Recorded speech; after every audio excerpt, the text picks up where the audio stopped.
Welcome to the Sharpe Way Show. So happy to have you with me. A little bit past 7 p.m. on the East Coast. And I was, as always, torn on what I should speak about today. I decided at the end, because I saw something that I thought was very interesting, that I would pop up very often. People love when I talk about race. They do. They love it. And at the same time, I want to bring up a secondary piece, which is someone who I have been talking about for the future, and a lot of people discounting, which is the man himself, Stephen A. Smith. Now, if Mike Voss is watching, he's already mad. If I just bring him up, Mike does not like Stephen A. Smith, and I get it. Mike's not wrong in his assessment, except in one way. I have said that Stephen A. Smith has natural charisma, and that he does have the time to become a good politician. And I did also say he's in the process of doing so. And if it's the right team, he will be a force to be reckoned with. Mike seems to think I'm insane, which is fine. But I said the same thing about Zohran Mamdani, and he's mayor of New York. So, Steve, am I saying Stephen A. Smith is a Zohran Mamdani? Yes, I am. That's what I'm saying. Charisma matters. We see it constantly. And boy, that is going to wind up happening here. Stephen A. Smith is doing something very interesting. He is putting like the left and right together, and now he's trying to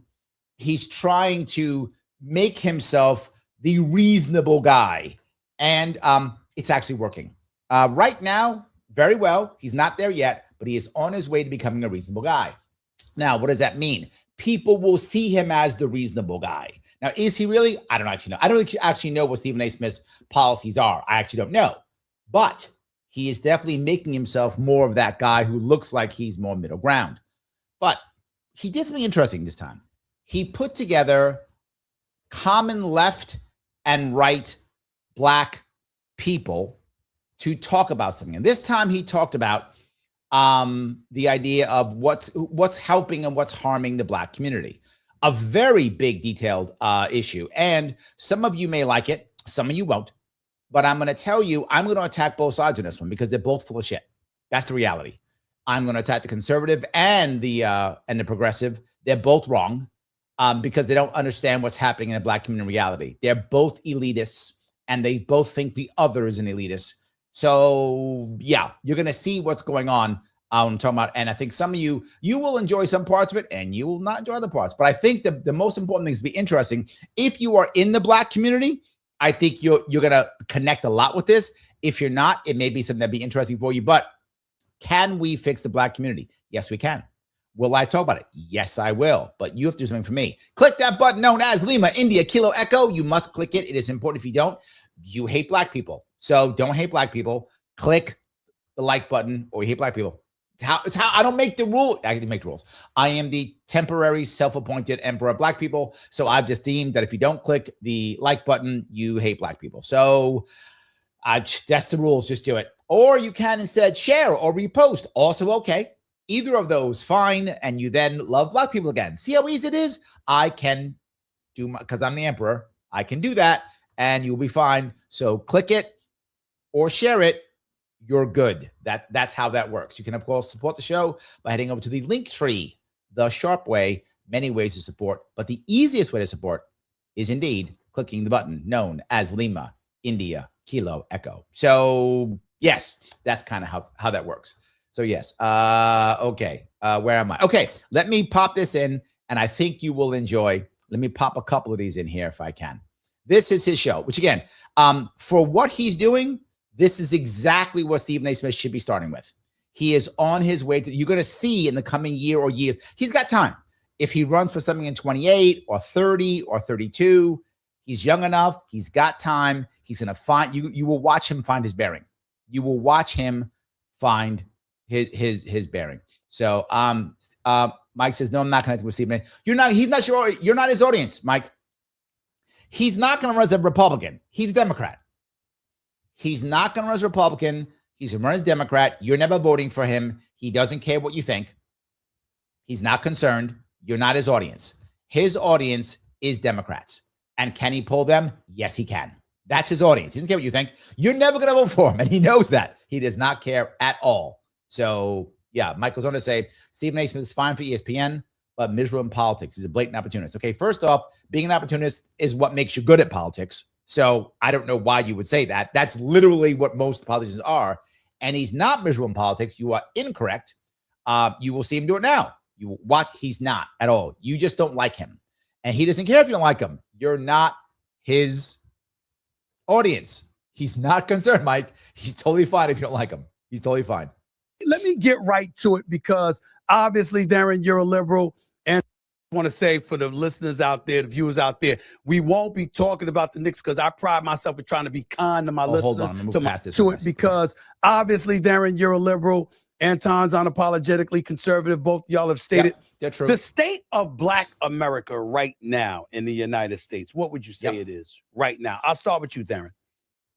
I think the state of Black America right now, Stephen A., is one that's fluid, in your words, but it's something that we need to all be focused on because. And this is an important piece because he's going to come up with a piece that does matter. How people see the Black community. It does matter. As we sit here right now in the United States of America, we know that Black unemployment is high, and we care about a lot of the issues that white, Hispanic, and Asian people care about. And here they are in this order. Number one, we want to be able to be safe. We have allowed the Republicans and others to say that we don't believe in law and order. And I'm here to tell you that that's not true. Number two is that we want our children to have an opportunity, particularly our Black children, to have an opportunity to go to schools, whether it's private schools or public schools.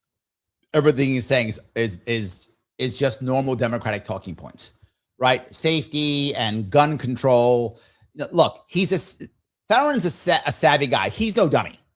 What he's saying now is the standard talking points that every Democrat says, right? Schooling, we hear all the time, right? Same old thing. We hear that all the time, constantly. Safety and gun control, hear all the time. It's standardized talking points. But then when you get into healthcare, and we know the alarming rates of people with diabetes, people who have. All right. The problem that he has is this guy is a Democratic consultant. And so who is he listening to? And please, guys, take this the right way. But I always say the truth. He's listening to older Black women. I'm not making that up.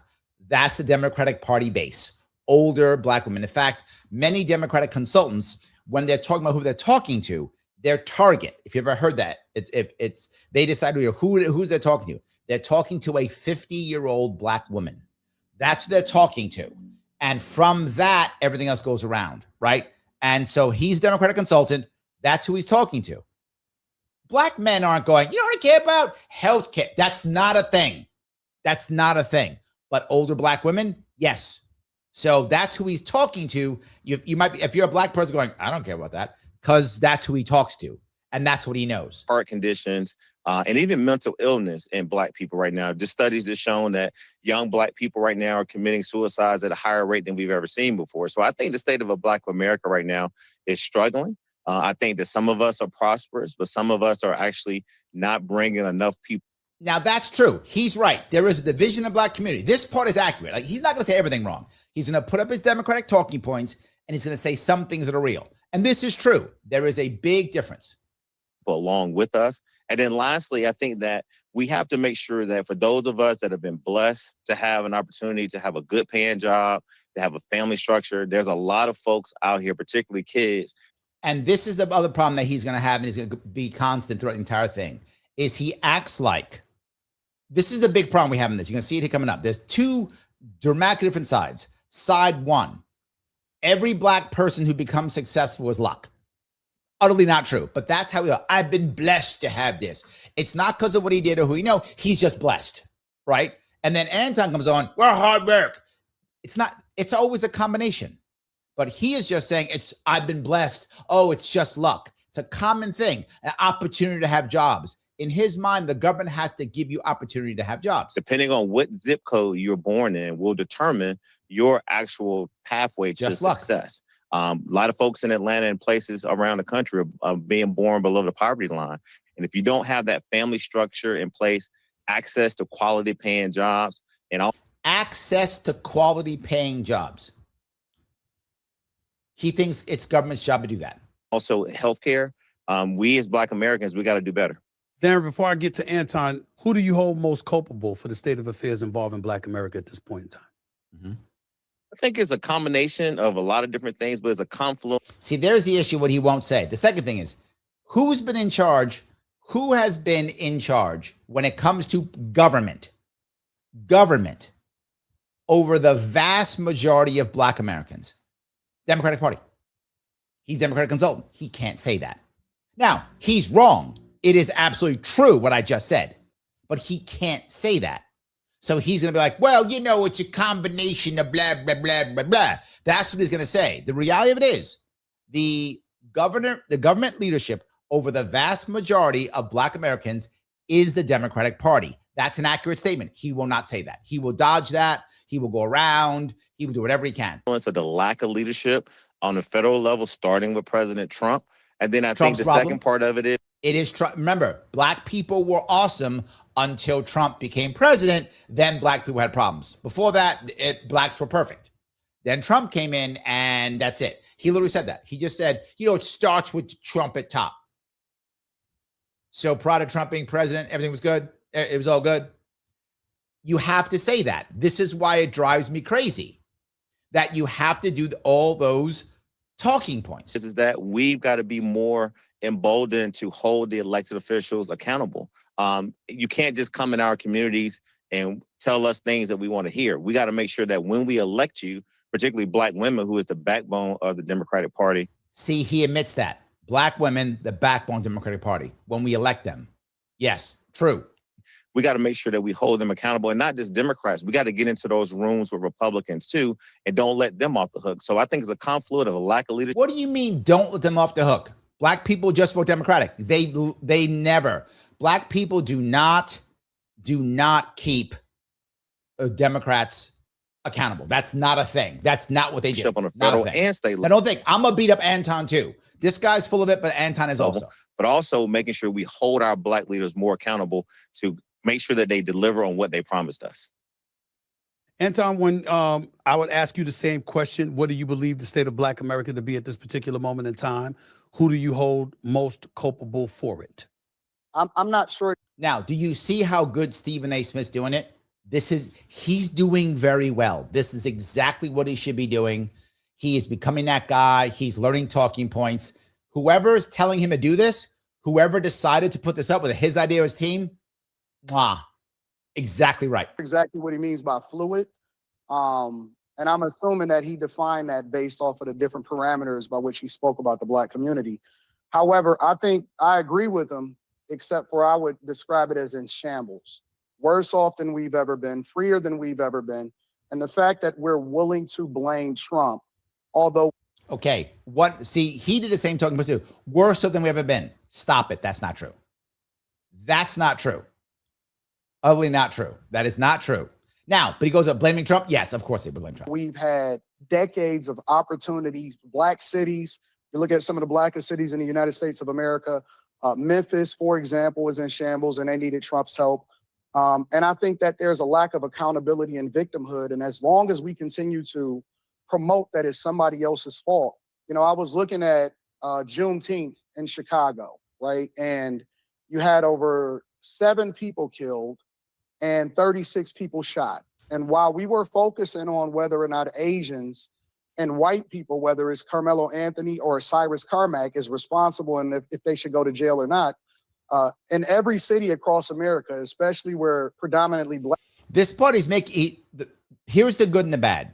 Again, the Democrat made some good responses. I should say the liberal and the conservative also make some good points. This party is saying it's true, right? There are lots of opportunities. It's true. It's true. But he is going to immediately act like that's all that matters. And that's the problem. He won't go to the second piece. People live. You don't have to kill each other, but there's drive-bys and there were over 113 shell casings where 12 people were shot on Juneteenth itself. And so when I look at the state of the Black community, it has nothing to do with the political landscape. Utter horseshit. How can you say it has nothing to do with it? This is the problem that drives me crazy. It's always one or the other. Guy on the left goes, it's all government. We've got to give people the right stuff to get. And this guy, nothing to do with it. Doesn't matter. No, obviously environment matters. Obviously it does. It has everything to do with self-accountability, regardless of whether or not you're picking the right curriculum, if you want to go to college or you want to go to community college. Healthcare, I don't think that we're concerned about it. Self-care. He's right. That's not a. He's right. Older black women are. The average black person is going, you know what I need? Help. That's not the average person. It's just not. I don't think that we're concerned about it. And more importantly, I think that we're more concerned about self-care with regard to promoting ourselves and the culture that's the worst for us versus taking accountability for the state that we have ourselves in. We don't have to have children out of wedlock. We don't have to put ourselves at a disadvantage, and we don't have to have children in poverty. And we have more technological. Okay, now here's the problem. He does that same old thing. It's all because black men are bad and black women are bad. That's what he's saying. And that's where he fails. His beginning part was accurate. Then it's just like, well, it's just because we have kids out of wedlock. That's the reason. It's just because we do that. We randomly, like black people just go, you know what I'm going to do? I'm just going to start having kids out of wedlock. Like that just happened out of nowhere. That was cultural. As far as research and understanding of the past than we've ever had before. But for some reason, we're still worse off when we continue to vote the same way while requesting nothing from politicians and letting women lead us to the polls. And that is the direct. Now, this is a thing that becomes very controversial in the black community because he just said it, letting women lead us to the polls. He's not wrong. If you look at most immigrant communities, the reverse was true for years, right? That people came from Europe, people came from Africa, people came from South America, people came from Asia. It was almost always the father who said, we're Republicans or we're Democrats, and we're going to the polls and you're all voting for my guy. That has been common for decades in America for most immigrant communities, right? If you came from China or your family came from China, your family came from Mexico, your family came from Greece or Italy or Nigeria or wherever your family came from, if you came to America, Philippines, wherever you came from, the dad would go, I am a, whatever that is, right? Democrat, Republican, whatever it is, and go, we're going to the polls. And Susie, you just turned 18, and Bobby, you just turned 22. You're all going to vote for my guy. That was the way it was. So men, usually fathers, generally speaking, would lead the family to the poll. He's bringing up the point because he's traditionalist that he's saying, no, now the women lead us to the poll. And sadly, he's correct. That is true. And now neither should be. But when it's women leading to the poll, women are more left-leaning. It's just a fact in America today. That's how that works. Result, you're seeing it transpire inside of the black community. One of the things that I got to ask you about, Anton. But he's going to bring up a very important point here. I'm going to grab some comments here right after. Steven brings up a very important point, which he's actually picked up. Is that, you know, so many times we see things from an historical perspective. We see the Civil Rights Act of 1964. We see the Voting Rights Act of 1965. We see policy that has been implemented to address the unfairness and the inequity that exists within our system. Now, to be very forward, most of the laws now don't help black people. It's just true. They don't. Most of the laws after what I just said don't help black people, but those did, right? If you remember, if you go back 60 years, a lot of areas were using things like tests and things of that sort to stop black people from voting. That was an absolute real thing. And there's still people alive to this day in the black community who've been through it. And they still have literally PTSD from it, from what they're probably, most of them are like 80 years old now, 90 years old now, 70 years old now. Those people remember that, right? Now that part of the black community is dying off, just getting older, but that still exists today. That was true. And those voting rights actually, those bills actually did help. It was a legal issue, and they took care of a legal issue. But once they moved into the war on poverty and the war on drugs, that became cultural issues, and that helped destroy the black family, right? A legal issue can be taken care of with law. A cultural issue really can't. And that's the issue. When it came to voting, that was a legal issue, and the Voting Rights Act was a good idea, right? Let people vote. Makes total sense. After that, changes a lot. I do understand when people look at it in this day and age and say, look, we're a lot better off than we were before. Let's stop acting like that. But there are, it's a valid point. I think one of the things that concerns me about folks with the conservative tilt is that there's this notion, sometimes people act like it never existed. There was never a problem. These things. And he's so right on this. And this is the part that bothers people. And a lot of people get mad and go, well, that doesn't matter. And they go with their facts over feelings horse shit. Feelings matter. Not just do they matter. The stupidity of the Ben Shapiro types who say facts don't care about your feelings. Utterly garbage horseshit. Feelings are so much more powerful than facts. Feelings erase facts. Feelings change facts. Feelings ignore facts. Feelings will kick a fact's ass every day of the week. Feelings are so more important than facts. And to not understand that makes you ignorant. It just does. Feelings matter. People are emotional. They matter. And Stephen A. Smith is saying the right thing. So many conservatives are just so hardcore. Well, it doesn't matter, blah, blah, blah. And then people think, well, I don't listen to you. Why? Because you're an asshole. So just don't be an asshole. When you act like an asshole, people don't want to listen to you. Even if you're right and you can be, I'm right, righteous. So what? You're an asshole. They don't want to listen to you. And Stephen A. Smith is right. Guys like Anton can come across as assholes. Well, I did it, or blah, blah, blah. So what?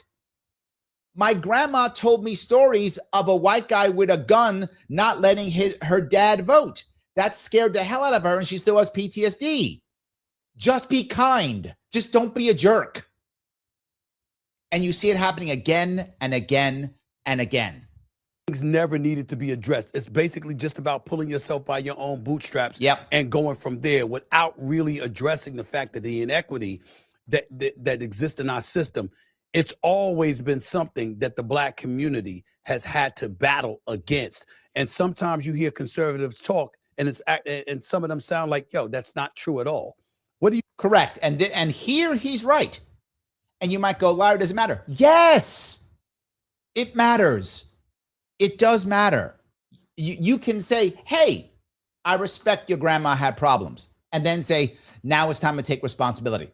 What's wrong with that? Versus take responsibility, loser. You could acknowledge what the past had without leaning on it. Valid point. A lot of people lean on it and now make an excuse, which is what the Democrat does. He makes it an excuse. It's not an excuse. It is just a respectful acknowledgement of what your grandparents went through. And now I feel respected. Now I can hear you. And when you tell me now do it, I'll do it. But when you ignore what we went through, I get upset. That's just what humans do. And if you want them to vote for you, you should accept that as true. You say to that? I don't see any inequities. I was born in the blackest large city.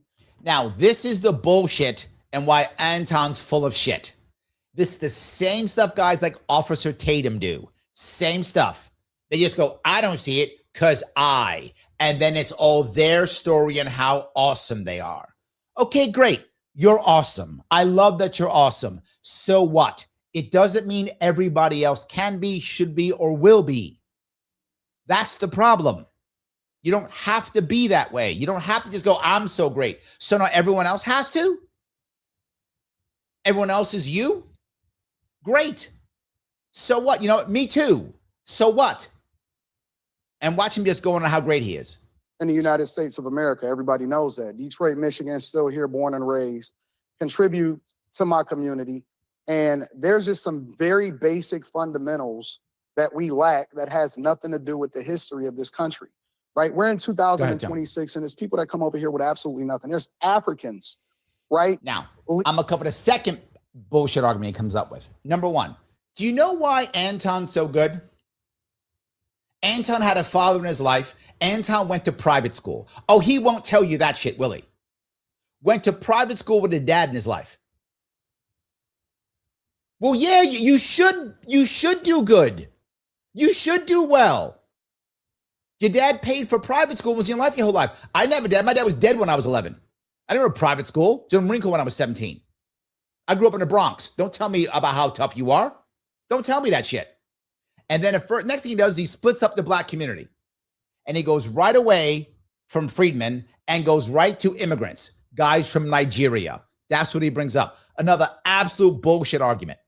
This is why Anton's full of shit. Sorry, Mace, I know you love him. He's full of shit. Because he then says, oh, that means the Black people here are all bad. Now he goes to what basically self-hatred. Well, the immigrants do well, so why can't you? Because they're immigrants, they're self-selecting. People who come here are self-selecting. People who are born here are just born here. Illegal and legal immigrants that have come into this country and done exceptionally well, right? And so when I start to have this conversation, there's really two different types of Black people, right? And I'm not going to use the word to describe the other. See what he just did? two types of black people, the good ones and the bad ones. Do you understand how harmful that is for our community? Do you understand how bad that is? That's not a good thing. Division is not a good thing. That's not a positive thing. And his is the good people are the immigrants and the ones who have fathers in their lives and go to private school, like him. Type of black people. But there's people that continue to hold on to the victim Olympics. And I've never experienced slavery in my 44 years on this earth. And so I've never, therefore. That doesn't make it an answer for someone whose mom, that doesn't make it an answer for someone whose mom has 3 more baby daddies. And who as he's growing up doesn't remember which dad is which, right? And then not just that, never seen his mom work. Or worse, the only jobs he sees in his community is government jobs, nothing else.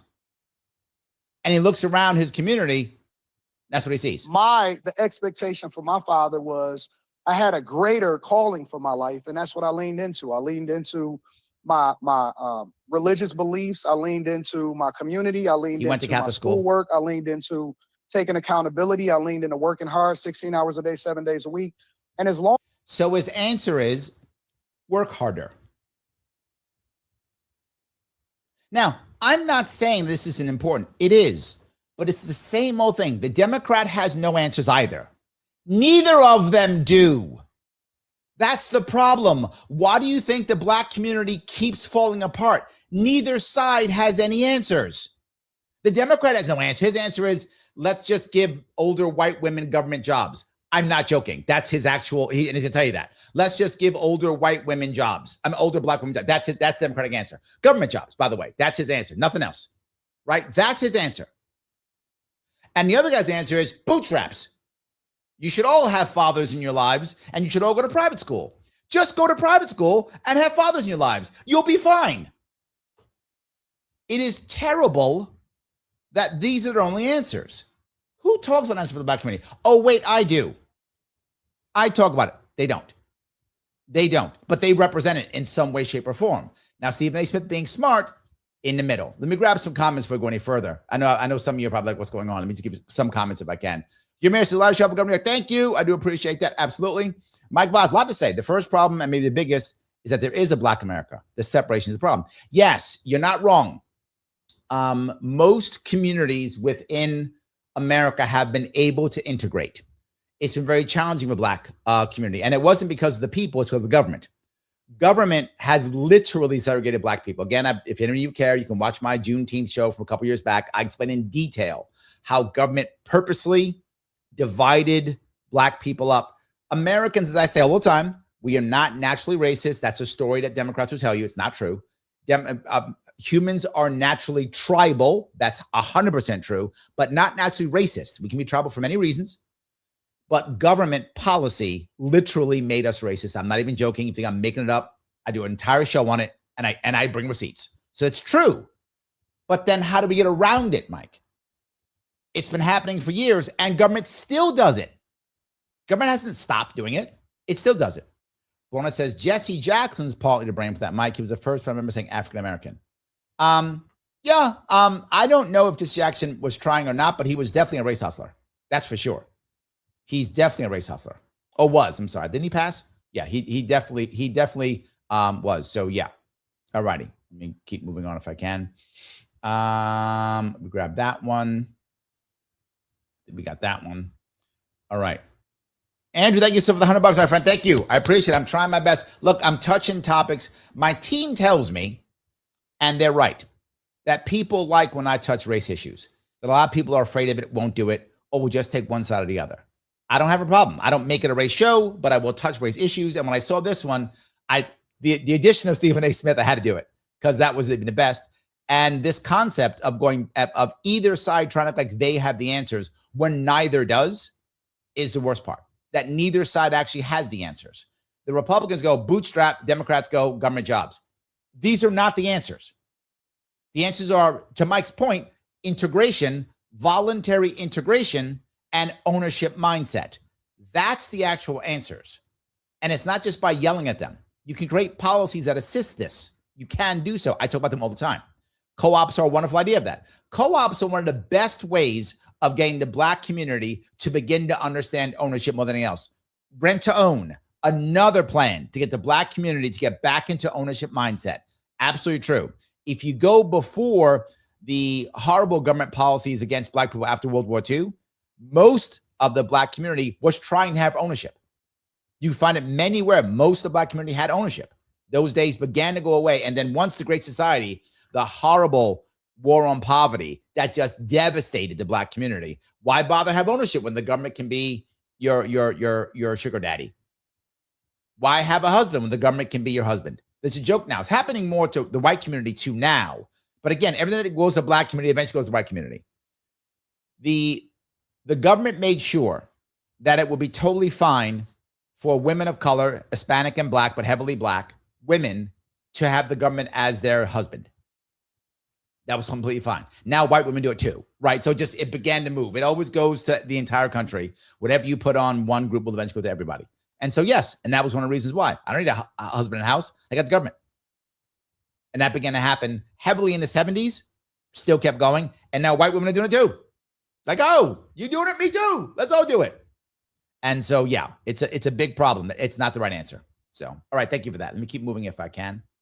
I appreciate that. We covered that piece. Maxim says, we'll lie about that. We're working on it still. We're still working on it. We will know soon. Still working on it. Yes. All righty. D says, Larry doesn't discriminate. He can criticize both Dems and GOP equally without screaming because Larry's solutions guy. Oh, thank you. I might scream a little bit. Maybe. But yes. All righty. Let's see here. Mike says, Bronner, African-American is an 80s liberal term, part of the neo-African elitist movement. It was silly and divisive. No, this is not actually accurate. The issue is they became a bunch of hyphenated Americans in general. It wasn't African, it wasn't that. It was because people weren't being called white. They were calling themselves Italian Americans. They were calling themselves German Americans. They were calling themselves Irish Americans. That became a thing in the 80s. Well, Black people didn't have that. They were just Black. So what was the answer for that? Well, most Black people who are descendants of slaves, right? The freedmen, we don't know what country we're from. There probably wasn't even a country when we were taken from slaves. So I know because of my DNA, my family is from what's currently now Nigeria. Then I don't know what it was called then, and the Hausa tribe. That's where my people were taken from, the Hausa tribe. So I happen to know because I've done my DNA. That's how I know I'm an ancestor of slave, because I've done my DNA. That's where my people come from. I'm aware of that. Most but had no idea. So you couldn't say Nigerian American. Plus, you weren't Nigerian American. Remember, this is the only group of people on the planet, on the entire planet, who when enslaved, their entire culture was erased, was Black chattel slavery. In no other case of slavery was their entire background erased. When the Jews were enslaved, they were still Jews, right? When the Sumerians were enslaved, they were still Sumerians, right? When Carthaginians were enslaved, they were still Carthaginians, right? Didn't matter. When you were enslaved, you were still whatever you were. When you came to America, if you were an indentured servant, you were still an Irish American. You were still Irish, but you were indentured servant, but you were still Irish. That didn't go away. Only in chattel slavery, the African slaves, was their entire culture erased. So they don't know where they're from. All they know is they're from Africa. That's where African American came from, because you didn't know where you were from. You were from Africa, so you were African American. That's how it actually worked. Versus the Italian American, German American, so and so American. That's where it actually came from. So, all righty. Let's see here. Where was I? If I can keep going here. Missy likes Anton. I'm not a fan of Anton. I'm not a fan. Let's see here. I like that piece. Ryan says, Larry, I'm shocked to see even his A's a Dem. I know. No, he's definitely going to be a Democrat. There's no doubt he's Democrat. He is Democrat. He wants to be a Democrat. He will be a Democrat, of course. Lunatic joining up, but thank you. Larry, you are always real. In a world of costumes, masks, and projections, systems are failed. The tyrants own us. Prove me wrong. Program labels. The last part I'm going to bring up, you're exactly right. These labels were meant on purpose. They were meant to divide. The idea of Italian American, African American, whatever American was meant to divide, and just stuff we put them. Yes, it's a label. And so now and here's the other part, because I am this label, You're supposed to treat me a certain way because I'm this label. You don't care about me. I'm this label now. I completely agree. You're not wrong. You're not wrong. So, all right. Let's see here. Mike says youth in general are subletting more than ever. Why? Affirmation policy, gender confusion, social isolation, CRT bias. It's not a black thing. It's a progressive poison thing. No lies detected. You are 100% correct, Mike. It's absolutely true. The Democrat in this case is changing it to make it seem a certain way. Again, if you notice, he wasn't lying. He was picking his facts appropriately. He wasn't lying. He was picking the facts that landed well for him. So, yes, I love that. Lunatic says, language is crafting spells. That's why we use spelling. Didn't Bruce Lee say that? Well, I feel like, was it Jackie Chan? It was some karate dude. I think it was Bruce Lee who said that. Not mistaken. But yes, I think that's true. Andrea says, the government getting out of the way would go a long way to job. Yes, yeah, thank you, Andrea. Where are either of them saying the goal is to get more black businesses started? The goal is to make the government easier to do X, Y, and Z, right? More families, more black families owning their homes, more black families, owning property in general, more black families caring about their own communities, right? Nowhere. Rogo says, Democrats absolutely don't care about the black voter. 100% true. One of the reasons Biden was flooding the U.S. with illegals was he was trying to get them legal and nullify the black vote. Oh, you think that's true? Nullify the black vote? Not sure about that last part. Mike says, and 3 or 4 generations of black family destruction recently championed by BLM to produce socialism, proud about academics. No, it's Trump's fault, Mike. He told you. Listen to the Democrat. He told you. Trump's fault. So, of course, he has to say that. Like, again, he has to say it. It's terrible, but he has to say it. Yes. So, yeah. And Bruno goes on, you forgot about the under tested psychotropic drugs being jammed down our children's throats, Mike. And, of course, the jab and boosters. Yes, and yes, and yes. Yes to all that. Drugs matter. Yes. Unhappiness matters. Yes. All of that's true. 100%. All true. All right. Where am I? Let's see here. I think I covered all those pieces. I covered a bunch of them. All right. So I think we covered a bunch of them. Keep going if I can. All right. As long as you are doing what you're supposed to do, there are no limits. And so I don't see the inequity, right? That is. See, I don't see the inequity. The data is there, brother. The data is there. And all he'll do is go, well, that's the bad ones. That's not inequity. I mean, that is inequity. It's there. You can see it. The data is there. Inequity does exist.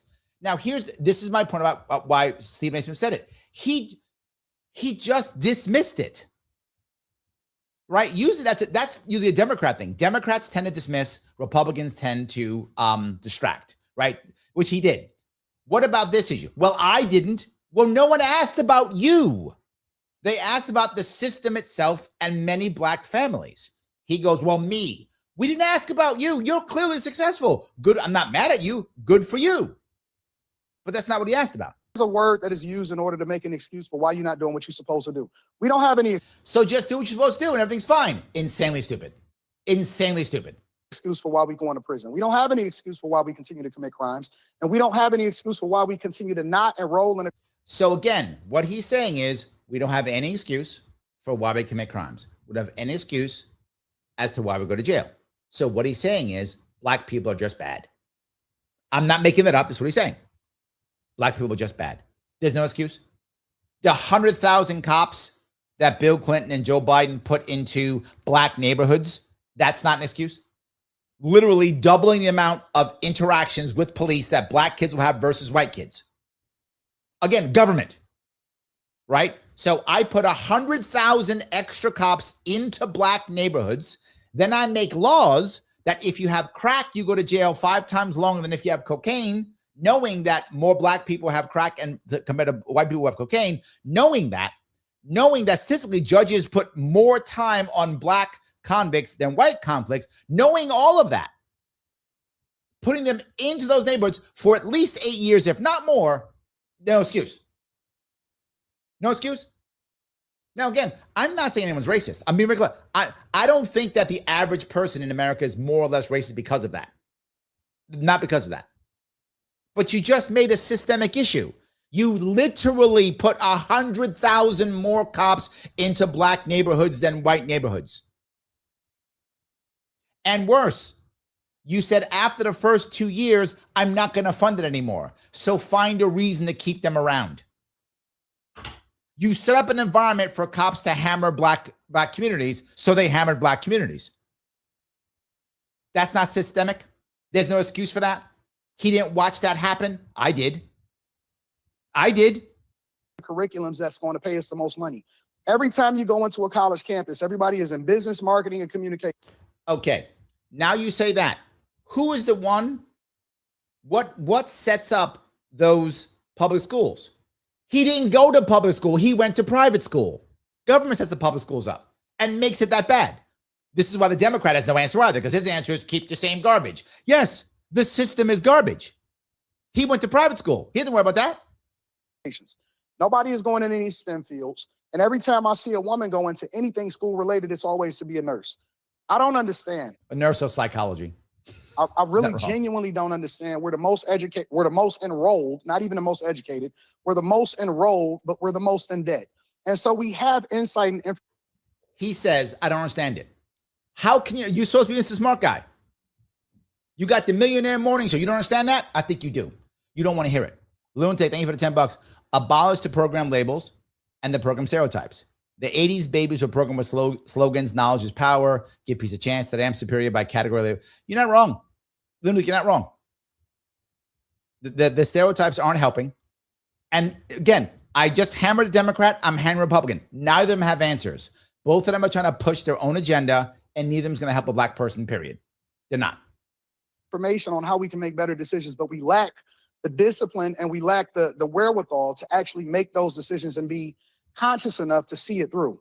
And so I don't believe in that. And I believe the fact that people continue to try to make it seem like we're behind the 8 ball is enabling us to continue to go further down this drain. And the minute that we start holding ourselves accountable, holding ourselves, we don't need Trump. You don't need Barack Obama. I've seen them making their speech about hope again. And I respect you, Theron, for the work that you did with the Obama campaign in the South. But we don't need anybody to sell us anything or to give us anything. We can take everything that we want if we really want. All right. Now, this is a good message. See, okay, Missy, he got me back on this one. That's a great message. That's absolutely true. Okay, he got me back on this one. Yes. Okay, Anton, you got me back on this one. You're right. That's accurate. We don't need Trump. We don't need Obama. We don't need Biden. We don't need Clinton. We don't need Bush. We need none of them. But here's the problem. When Clinton and Biden put 100,000 cops into our neighborhoods, they wreck us. When the FBI goes in to break up every single gang possible so that now there aren't 2 big gangs in the city, there's 100, and now you have 100 border wars in the city. For those who don't understand how that works. The reason why, one of the major reasons why there's so much violence in Chicago, and he'll cover some of it, he'll talk about some of it, is because there are so many borders. Most of these are border disputes. The FBI went out of its way, and the federal government and the DEA went out of its way to infiltrate all of these big gangs. It's basically 2 gangs, like Crips and Bloods, like 2 gangs in almost every city. Basically, I mean, there's some exceptions, right? So if you got 2 gangs, you got 1 border. So you've only got border fights on 1 border. But when you infiltrate, which they did very effectively, and put all these guys in jail and turn them all and flip them all to where nobody trusts anybody, there are hardly any big gangs anymore. So they're all local gangs. So each local gang has its own border. So when you had 1 border between 2 big gangs, now you have 50 borders among 50 gangs. Well, by default, you have more border skirmishes.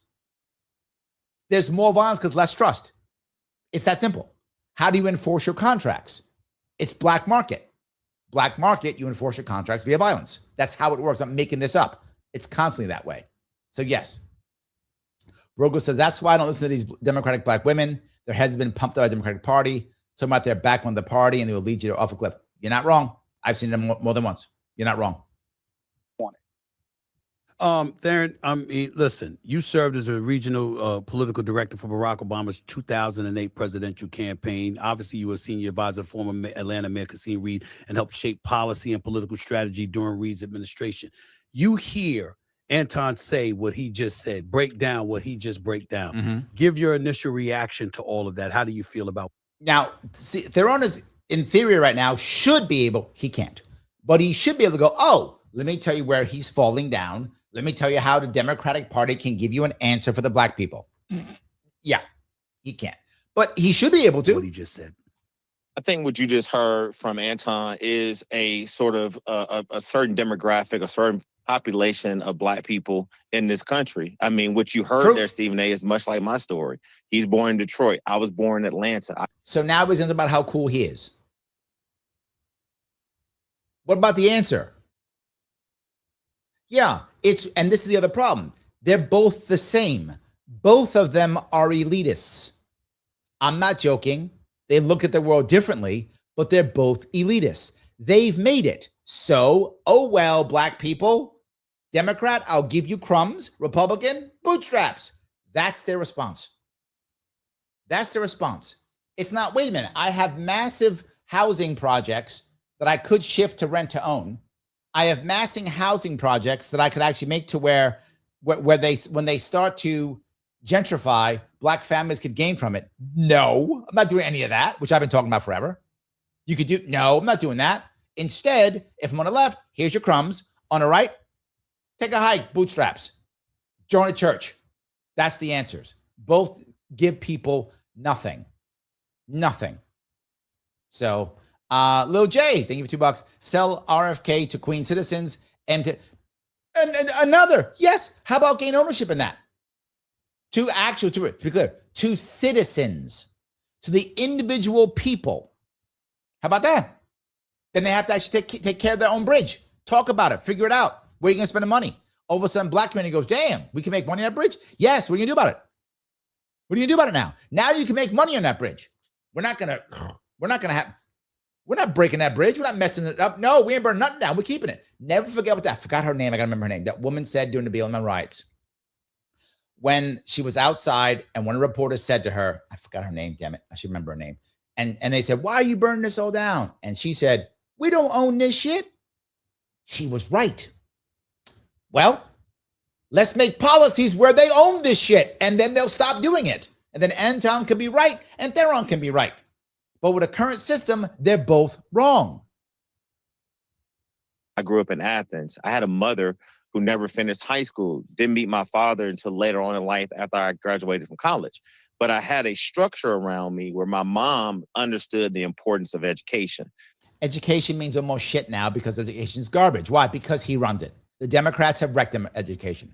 Republicans have not. Republicans send their kids to private school or send their kids off to religious schools or homeschool. Democrats are the ones who are going to making these terrible decisions. And it's heavily female, heavily female. Schools like 80% female teachers and administrators. It's massively female.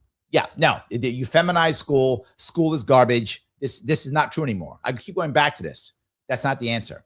Ryan said, Larry gave excellent advice for a better life. Don't be a dick. Yes. You don't have to be. Absolutely true. Then I had to understand after graduating from Clark Atlanta University, play football, hey, not going to the NFL, what am I going to do with my life?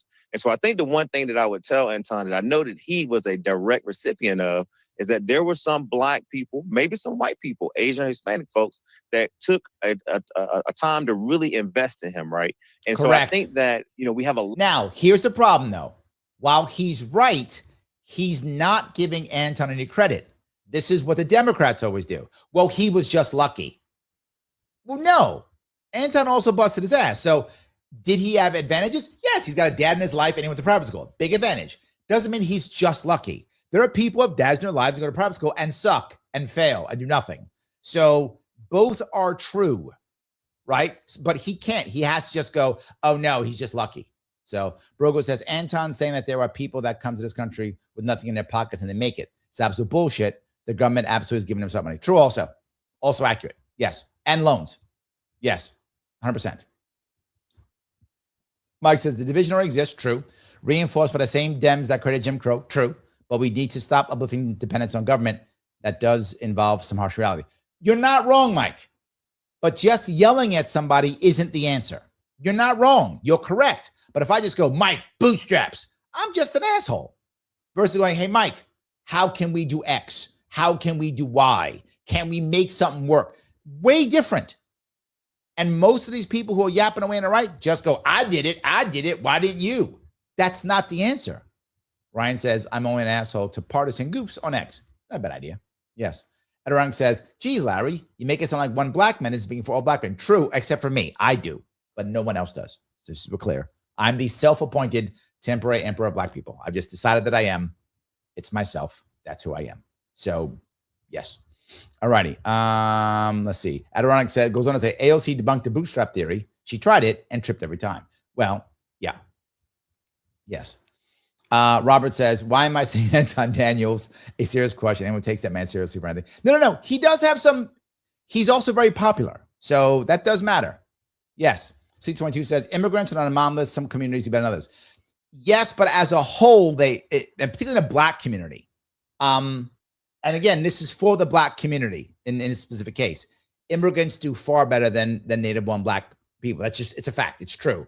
It doesn't make me feel good, but it's still true. It doesn't change that piece. Immigrants who come in from Jamaica, immigrants who come in from Haiti, immigrants who come in from Nigeria. It used to be, if I remember my stats right, it may have changed recently, but I remember, I think it was last year, the stats on most successful immigrants used to be Chinese, used to be number one. Now I think it's Nigerians. Indians and South Asians are very close, but they haven't been number one. They've been like 2, 3, 4, 5. They've been top 5 for a while, but Chinese were number one. Now I think Nigerians number one, or they're for sure top 3. So yes, it's absolutely true. That does happen a lot. So, all righty. Roger says all 3 of those bozos on your screen represent. Well, look, but they say some valid points. Roger, they do say so many points. They do. They say some valid points. A lot of folks who are born in poverty, and you look around the country, is that, and I said this earlier in my opening statement, kids who are born in certain zip codes, the structure is not there with the family structure, because what the family does, Stephen A., they can teach you how to behave in school. Then it's left up to our teachers, whether it's public schools or private schools, to basically be able to teach you how to learn. And remember what I said, not everyone has the luck. Okay, teachers don't do that. They can't do that because of a system the Democratic Party has put together. It is a feminized system that you have to learn, teach you how to regurgitate, to take a test and to pass a test, and the kids still can't read, so they push them through. That's true. We have about a 20% functionally illiterate rate here in America. It doesn't work. Going to private schools. That's why I believe that we need to do more to invest in our public schools. Now, once you get out, here we go. And this is where I think I benefit with Anton, is that you then have to figure out, okay, how am I going to utilize the system in its current form? You mentioned the system doesn't help you. That he's completely wrong. Robert says there are many people who would argue that there exists a strain of anti-intellectuals amongst black people, but then promote people like Anton Daniels speak without scholarship. Okay, I'm going to touch both of that. You can speak intelligent without scholarship. Scholarship means nothing. Nothing. I don't care. Scholarship means nothing. Lots of people I know have master's degrees and are fucking morons. And lots don't have degrees and are brilliant. So scholarship means nothing, particularly in today's world, where most of our colleges are utter garbage and teach you nothing but shit you're never going to use. Most of our education system in America is utter garbage. The only value to it is very specialized schools like MIT and places like that. Those are great. But average colleges, they're shutting down. Have you noticed? Colleges across America are shutting down. Why? Because they don't provide anything except debt. They're debt machines. Otherwise, they're utter garbage. Most of them are. There are exceptions, obviously. Most of them are. Just total garbage. So scholarship is useless. Anton can be right. And in many cases, he is correct. The problem is he's an asshole. That's the difference. That's the point I'm saying. Is there an anti-intellectual amongst black people? Among some, yes. And the difference between pseudo-intellectual, which is I have a master's in psychology, so now I'm better than you. That does exist in our community. But then there's the other piece, which is, yeah, but I still just have a job and don't do anything special and haven't made a change in anything.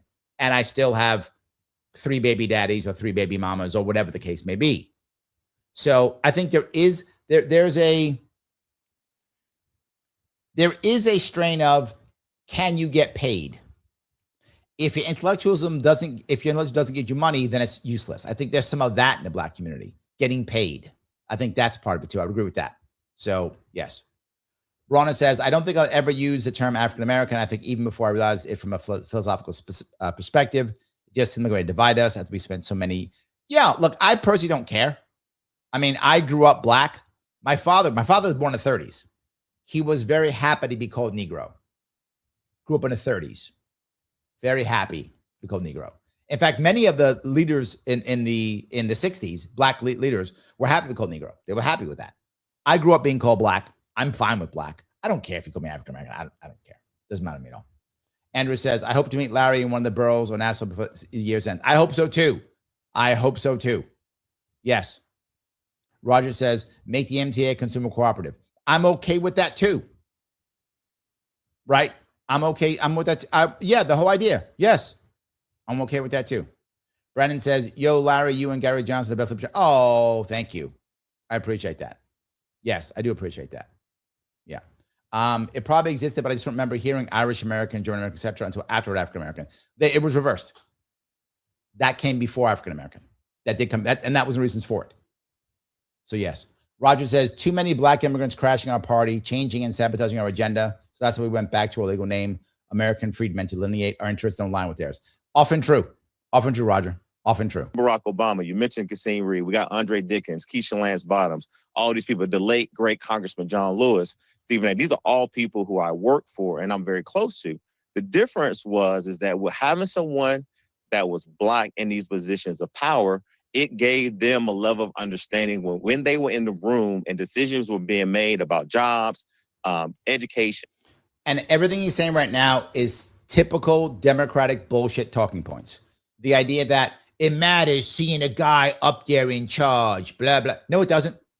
We've had a black president. We've had black governors. New York State had a black governor. We've had black mayors, black mayor more than once, black governor, black president. New York's a disaster. Hasn't changed shit.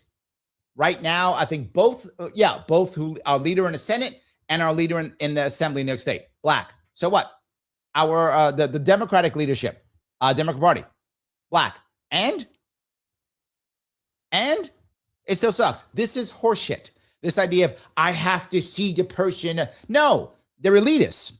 What that does is it allows elitists to get into power and act like, well, now we're fine. Why? Because our elites got in. It's the MSNBC black person, right? It's a black woman with 3 names, and she's on MSNBC and saying, I speak for black people.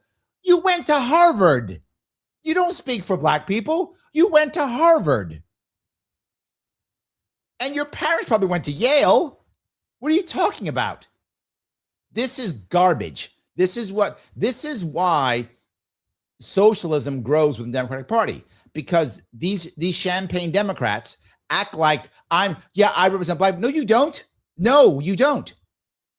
And healthcare, entrepreneurship, where we were going to allocate resources to certain communities. See, he goes back to that, right? You see they go Democrat to Republican. I just insult both of them because they're terrible. The Democrat just goes, government's good about jobs. We'll allocate jobs. The government allocates jobs in his world. Yes. You had that person in the room. What's also like, and he makes a good point, is that some of our cities that are being led by these Democratic mayors, a lot of them of whom are black, we got to make sure that we support them and don't just criticize them when they're shooting. See, we have to support them. Why? They've done nothing for us. Well, so we can have representation at the top. Yes, but they're not helping us. There was a joke. I think it was Chris Rock? I think he said one of the greatest. Oof, I'm gonna butcher this, but you'll get it. He said one of the greatest black leaders ever was Pat Riley, because he took more black men to the promised land than anybody else. So a good joke, but I don't care. I don't care what color you are. Help my community. I don't care. So Phil says, do blind people see themselves in Governor Patterson? Governor Patterson. Yes, for those of you who don't know, Governor Patterson was our first, and that I know of, only black governor of New York State. I think the only black one. And he was also legally blind. Or still is. He's alive. He's legally blind. I actually like Governor Patterson. He's a nice guy. If you've ever met him, you'll like him. He's actually a nice guy. And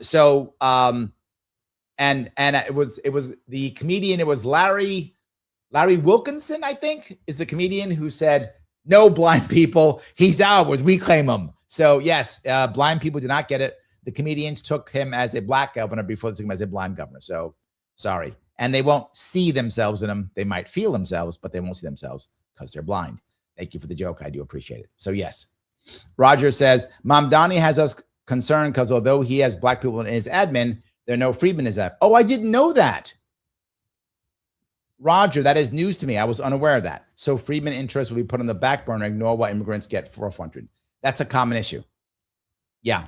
I'm glad you brought it to my attention. I did not know that, Roger. Shootings and killings, but let's talk about the good things that they are doing. So I fundamentally disagree that now that Black people basically are just complaining about everything. The majority of Black people that I'm friends with and the majority of people that I talk to, again, they go the same thing that I talk to, that I'm friends with. You're all elitists.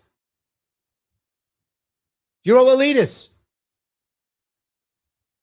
That's like me saying, well, libertarians. So majority of people that I talk to hate government. Therefore, everyone hates government. People love government. Well, people I talk to, they hate government. Yeah, well, to libertarians. It's if that were true, there'd be Gary Johnson be president right now. So the people I talk to doesn't mean anything. Susan says, I grew up in a nuclear family, went to a private school, and came out all kinds of effed up. Thank you. It does, that's good. I'm glad, but you still gotta, yeah, absolutely. They want a good paying job, but unfortunately, they can't keep a job because basically folks are not hiring. We have folks in this country right now who are overly educated for jobs, are taking jobs that they're overly qualified for, and people that are qualified for the jobs actually can't get them. And then lastly, I would say this. We have to do a better job as a community. Stephen A., you're doing this, right? Putting people in positions to make sure. Look at how Stephen A. is looking good in this. This is nothing but good for him. I mean, Stephen A., nicely done, brother. Nicely done. That when they've done the work, when they've actually made the sacrifices, right? They've been given an opportunity, somebody's helped them, give them a platform to talk about their story and about what they're doing to try to help people. And so, again, I fundamentally disagree with Anton with as far as, having babies and going to jail. We know that basically the crime rate is the same with a Black person with a job and the same person with a white person with the same job, right? If you give people a job, crime goes down. Okay. If you give people a job, crime goes down. This has been the lie the Democrats have been saying for years. It's just not true. That's not how that works. You want crime to go down, you end the black market. The black market is what makes crime. When you don't say that, you're going, well, that means all poor people are criminals. How about all the people who do white collar crime? It's all black market crime too, isn't it? Yes. Lots of rich people do crimes. I don't know. There's a guy named EpiPen. He did a whole lot of crimes and helped people do a whole lot of crimes. Way worse than some guy selling weed. So that's a story they tell you. Don't believe that shit. I don't have a job, therefore I'm a criminal. That's not how that works. That's not a thing. They tell you that. And again, we have to give them jobs. So his answer is not, he's not joking when he says that. Most Democrats honestly believe this. Government jobs matter. That's why New York is all government jobs. And he's going to talk about it. He will talk about it. If we keep going, Black women people are more productive jobs. Citizens. But if we don't get them access to jobs, if we don't have politicians in place to make sure that the blatant racism that we do see in this country, where people are basically know when I go in a lot of rooms, folks don't look like me, but I'm scared of that room. Even this is the infantilization of Black people. People don't look like me, so I'm scared. What the fuck is wrong with you? People don't look like you, so you're scared? What are you, 7? God, I hate this shit. I just hate it. But you don't look like me, so I'm scared. What are you, 7 years old? You a child? People look like you, so you feel good? Well, guess what? People look like you and still put a bullet in your head. And still take advantage of you. And still screw you over. You should be able to go in a room and deal with people whether look like you or not. This idea of representation is insanely stupid. It's infantilizing. It's insulting to Black people, and Democrats do it all the time. It drives me crazy. So now I can't go into a room unless it's Black people? What about my skin color? Do I have the same color as him?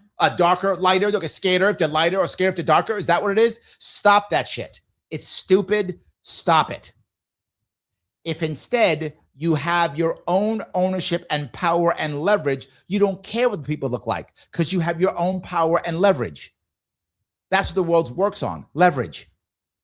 Robert says, every institution that a community would need to sustain itself was ran through when it comes to by Black Americans by government mandate. Yes, accurate. Thank you, Robert. Yes.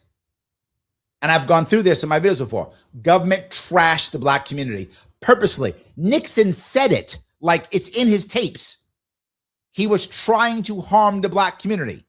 And don't get me wrong, it didn't start with Nixon. It started with Lyndon B. Johnson. So Johnson started it. Nixon just kept it going.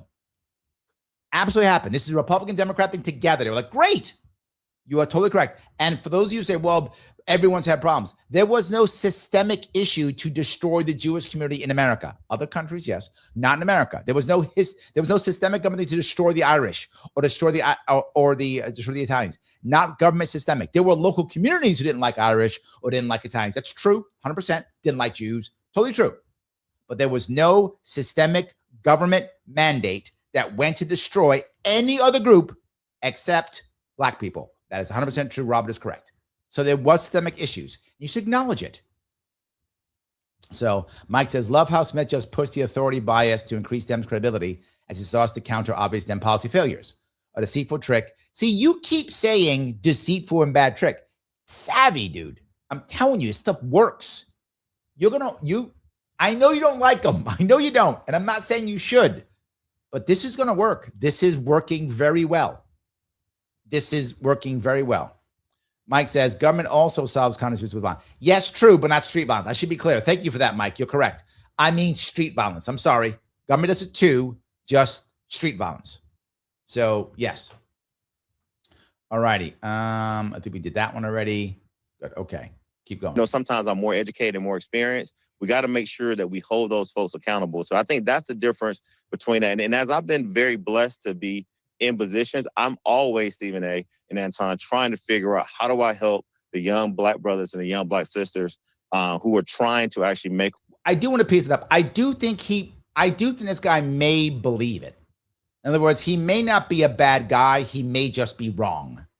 I don't know. He may just be wrong. Robert says, you can't tell Black Americans they don't need Obama, Bush, Trump, or Clinton, a way to say they need small government when Black Americans saw government create a white middle class.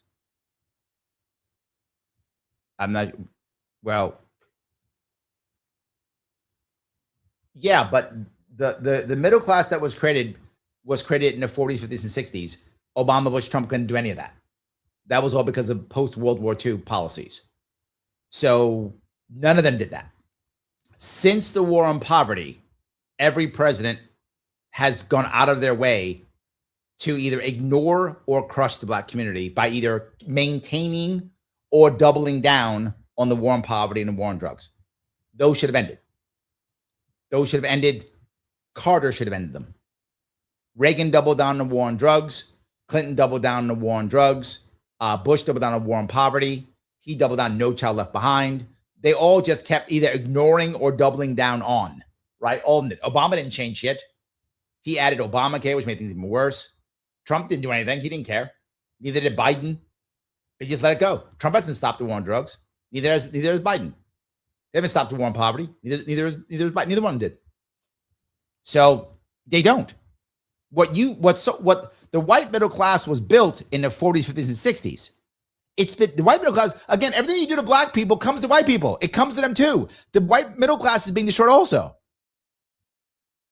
It's been destroyed also, which is why I can talk about this, because now white people go, yeah, I see it too. Yeah. Remember how it was a opioid epidemic? Opioid epidemic in the 2000s? Meanwhile, the crack, which the opioid epidemic was happening to us in the 80s and 90s, they didn't care about it then. Then it was war on drugs, put them all in jail. I'll see you on cops. Right? Boys in the hood. That was that. Oh, but it's happening to white people now. Remember, it always comes to white people. It does come to you. That's what I'm saying. Let's mess with nobody, and then it goes to nobody. Then it goes to nobody.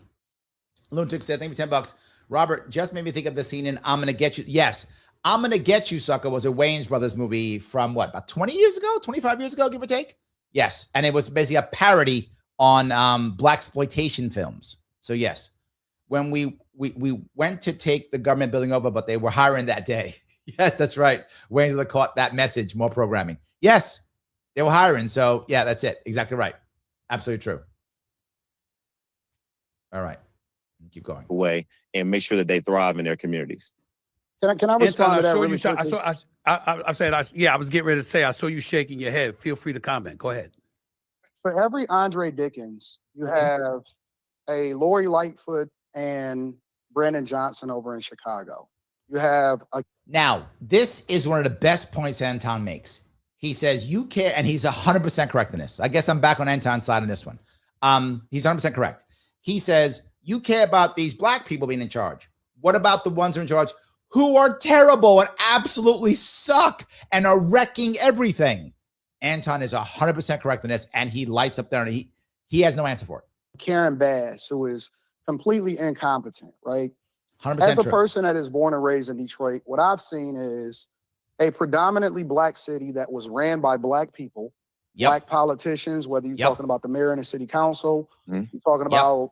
Robert, this is why you say, when anyone tells black Americans don't need government, will never be trusted by the black Americans, then the black, if that's true, if you are correct, Robert, I don't think you are. The Black Panthers are an example of that. If you are correct, then the black community is screwed because the government's never going to help them. Never. You can say it already. Never going to happen. How much did for whites? Yes, in the 40s, 50s, and 60s. Not now. If you look now, how's the government helping white people now? To Mike's earlier point, white people are self-deleting just as fast as black people are. White people are collapsing just as much. White people are having all these addiction problems, much as black people are. Remember when we were young? I don't know how old you are, Robert. When I was young, the black guy who was in trouble and shit was called the wino back in the day. Well, now you got white winos too. They're all the same. Yeah, that was again. I will be very clear. You are correct. That was a time. It was true, no doubt, and we should acknowledge it. But it's not true today. It's just not. The school systems. You're talking about the police chiefs. You're talking about all of this. So when we talking about identity, for whatever reason, people feel like you need somebody to look like you in order for you to do what you're supposed to do, and that has nothing to do with anything. As far as me and using myself as an example, nobody poured into me except for my father. You see how insanely privileged that is. Looking for me. Nobody got me except my father. Kind of critical, isn't it? My father was responsible for me because I didn't ask to be here. And so when we're talking about taking accountability, what I do see is people continuing to have children out of wedlock. What I do see is people not getting married. I'm even talking about the political landscape. I'm talking about the basics, the fundamentals. I work with automakers here in Metro Detroit, and so many new jobs was created. Chrysler, well, actually it's Stellantis, but we call it Chrysler here in Detroit, opened up a new plant. Ford went on a hiring spree as a result of the Trump administration. And the main reason why most people couldn't get a job, overwhelmingly black people applied for these jobs, is because they couldn't pass the drug test. They couldn't pass the drug test. But how prevalent is that, Anton? See, this is the part where Stephen jumps on board, because I'm not saying Anton's wrong. I'm not. Boy, that feels bad to hear. Michael, but Larry, it's true. I'm not saying he's wrong. I'm going to say it again. I am not saying Anton's wrong. I'm saying that feels horrible to hear. And that's why Stephen said, because it does feel terrible. I don't want to hear that. Again, I'm not saying he's wrong, but emotion matters. Emotion matters. That sounds horrible. Prevalent is that? I mean, you can find those cases, but to give the impression that that's a vast majority is where the problem occurs. Well, you really believe it's the vast? And watch them fight him up because it feels so bad. Because it feels so bad. I get it. It feels bad. I don't want to hear that shit either. But Anton's probably right. Now, what should Anton be doing? All he's doing now is insulting. What he should be doing is they couldn't pass a drug test. So how can we fix that? Doesn't say that. So here's what we could do. Doesn't fix that. So here's how we have to handle it. Doesn't fix that. He just goes, see how bad they are? So he insulted black people and then has wondered why people get mad because he insulted them. Now, again, you may say it's true. I'm not saying he's wrong. But if you're trying to fix the problem, insulting them is not the answer. Majority.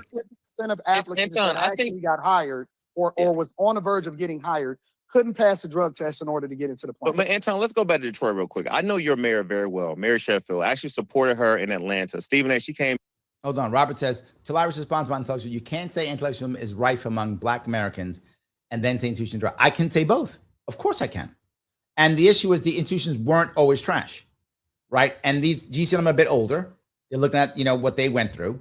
And today's institutions are garbage. True. So there's anti-intellectualism, but now here's the issue. It's not just in the Black community. It has in the past. Now it's everywhere. If you look at it, now it's everywhere. White people don't like college either. They say it's stupid. Oh, you college boy? It's everywhere now. Now it was in the Black community. Yes. Mike says, yes, it was Chris Rock. And you push. I'm not Chris Rock, Mike. Mike, give me shit. Yeah. Pat Riley was a great coach. Yes. Right. Yeah. I know I blew the delivery. Thank you. Sorry, guys. I'm not. I wish I was funny as Chris Rock. I'm not. What are you going to do? I did my best on that one, Mike. I did my best. What are you going to do? So Mike goes on to say, Malcolm X explained the minstrel pushed as leaders of communities that is inaccurate, i.e. Al Sharpton. Hold on. Malcolm X explained the minstrel pushed as leaders of communities. That's inaccurate, i.e. Al Sharpton. Yeah, the minstrel piece is an issue. It really is. I completely agree. Yes, absolutely. Here when no one knew her. She had some mutual friends, met this sister. And you can't tell me, Anton, having that Black woman with that rich history, right? I don't need to tell you her history, her family, how she served on the city council president. You can't tell me having her in that room and not necessarily the color of her skin, but the content of her character and what she took to get there. You guys, as people who are citizens of Detroit, you guys are benefiting from that. No, that he's garbage. She has a story to tell when shows up. Like that motivates. No, it doesn't. That's garbage story. It's just not true. It's just not true. Yes. Robert says, wouldn't transfusions lead to anti-intellectuals? And it has. That's my entire point. It has. Across everything. Yes, across it all, it has. Remember the idea? Look, Robert, I don't know how old you are, but I remember when I was growing up, when I would speak in what my father would tell me was appropriate American English, people would say, why are you talking white? They would say that. Yeah, that was the anti-intellectual concept that existed. That's not so true today. I mean, it does happen here or there, but not so true today. I mean, I think, in fact, white people try to talk Black. So I think that's changed, but it has been a shift. Yes, the shitty institutions have created an overall anti-intellectualism. It was heavier in the Black community in the past. Now I think it's all over. I think it's everywhere. So, yeah. Mike says, there's no such thing as overqualified for a job. That's just entitlement speak. Work the job you have till you can. He's correct. I deserve a job because I'm qualified. No one gives a shit. And I don't mean to be mean, but I hear all the time, I've got 3 master's degrees. So you were dumb 3 times? I don't have to pay for that. I don't pay for that. You just showed you're extra stupid. Why'd you pay for 3 master's degrees? That was dumb. So, but now you have to pay me. No, I don't. You're totally correct. I'm entitled. No, we're not entitled. Yes. All right. Let's see. Going on here again. I mean, she. No one gave her anything. She ran against the establishment. She ran against the preachers, and so now she's trying to basically talk about people, and getting them in position to get those jobs you're talking about. But I think I agree with Stephen A. Let's not put this on Black folk, bro. Hispanics fail drug tests all the time. Asians fail, and a lot of white people. Yeah, they're saying it because they feel bad, and I get it. They feel bad. Mike says, notice that all 3 are avoiding the culture problem. Black culture idolized crime and easy money, victim status, and over-sexualization. All right. How do I touch this and try to be fair on this one? It isn't just that Black culture idealized. The people who are making money on this, Mike, were all white. Right? So the people who are making, the Black movies and the Black music and all the things that made gangster culture popular, they were all white. Right? Later on, Black people took over that. Don't get me wrong. They did. But early on, this was all white people who did this, who started cops and all that stuff. This was all white people who did it. This wasn't Black people who did it. Black people in the early 70s, 80s still wanted people like, I don't know, Heavy D and MC Hammer and stuff like that. They weren't talking about crime and easy money. They were talking about dancing around and being cool and stuff. They weren't doing that. They were talking about that, right? And then it became Boys in the Hood and so. Those all white guys did that. Those weren't Black people. And if you see, Ice Cube talks about it. It's the reason why he started making his own movies. Because everybody who was running everything was white. So it wasn't like Black people said, you know what, I want to have a culture based on gangsters. No. So, I mean, you're not wrong in that that's what happened, but you're acting like Black people just did it because they're bad. And that's the part I have a problem with. I'm not saying you're wrong in the outcome. The outcome's true. The outcome is black people commit more crime. That's the outcome. But if I'm not going to accept the systems that made that happen, then I have to accept black people are just violently evil, which I will not accept. I won't accept that. There are reasons why this happened. And how do I know that? Because now white people are doing it too. You tell me white people today aren't trying to act black, if that makes any sense, right? To get back from the acting white thing. Now I'm going back to act black. They aren't doing that? Of course they are. White people aren't trying to become rappers and talk cool and do that kind of stuff and care about crime and easy money, over-sexualization. I think it's come back. And we're not going to even get into the thing around fentanyl and all the drug problems that a lot of our rural white class, working class people are filing right now. They failed drug tests too. So I think that's my fundamental issue with you. No. We can't just isolate that just to the black community. Robert says, government jobs do matter when it comes to black Americans. A good government job helped elevate many black families out of poverty discrimination they were facing in the private sector. 100% incorrect. Incorrect. Now, don't get me wrong. A job's a job that pays your bills. I'm not mad at somebody from the government. But to say that it matters like that, no. It enslaved black Americans to the government. In the short run, pay your bills. I'm not mad, Robert. Pay your bills. Get any job you can get. Work for whoever you got to work for. Get your government money. Get your money. Right? Get your money, black man. Get your money, right? Like Gambino says, I'm not mad at you. Do it.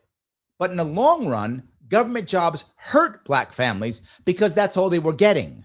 And they weren't moving into the private sector hardly at all. Who was? Immigrants were. Immigrants walked in and took those black jobs and took those black businesses. Look in your neighborhood if you live in a black neighborhood. That's what happened. I watched it in my neighborhood in the Bronx. Immigrants came in and took all, this is what Roger's talking about. Immigrants came in and took all the black businesses over. That's what actually happened. So in the long run, you are incorrect. Short term, I get it. I'm not mad if someone paying their bills. But no, you have to build out something else. Absolutely. So let me see if I can go here. You're moving a goalpost because specifically the question was for the black community, right? We're not talking about Asians. We're not talking about white people. We're talking about taking self-accountability. No, I'm going back with Stephen A. I did ask the question. Darren, I did ask the question about the black community. I didn't bring up any. I didn't bring up any other community. He's right about that. I did ask the question specifically about the black community. It is black community. It jumped off a bit. Robert says, while whites were getting access to Homestead Act, GI Bill, VA loans, government secured credit, public works jobs, access to government, suburban home sector, while blacks got yes, but that was 40s, 50s, and 60s. You're not wrong. But that wasn't Clinton and Obama and Biden and Trump. That was 40s, 50s, and 60s. You're not wrong. It's just not now. So I get he's got me there. But go ahead. Go ahead, Anton. I'm not going to lean into somebody else in order to justify why we not or why we are, right? You have a responsibility as an American citizen and as a duty to your parents and the ancestors that came before us, especially with regard to the civil rights movement and all of the people that died and the people that suffered. We don't even show up at the polls. And we don't even educate ourselves enough to understand the candidates that we're voting for. I'm not going to talk negatively about Mary Sheffield because she just got into office.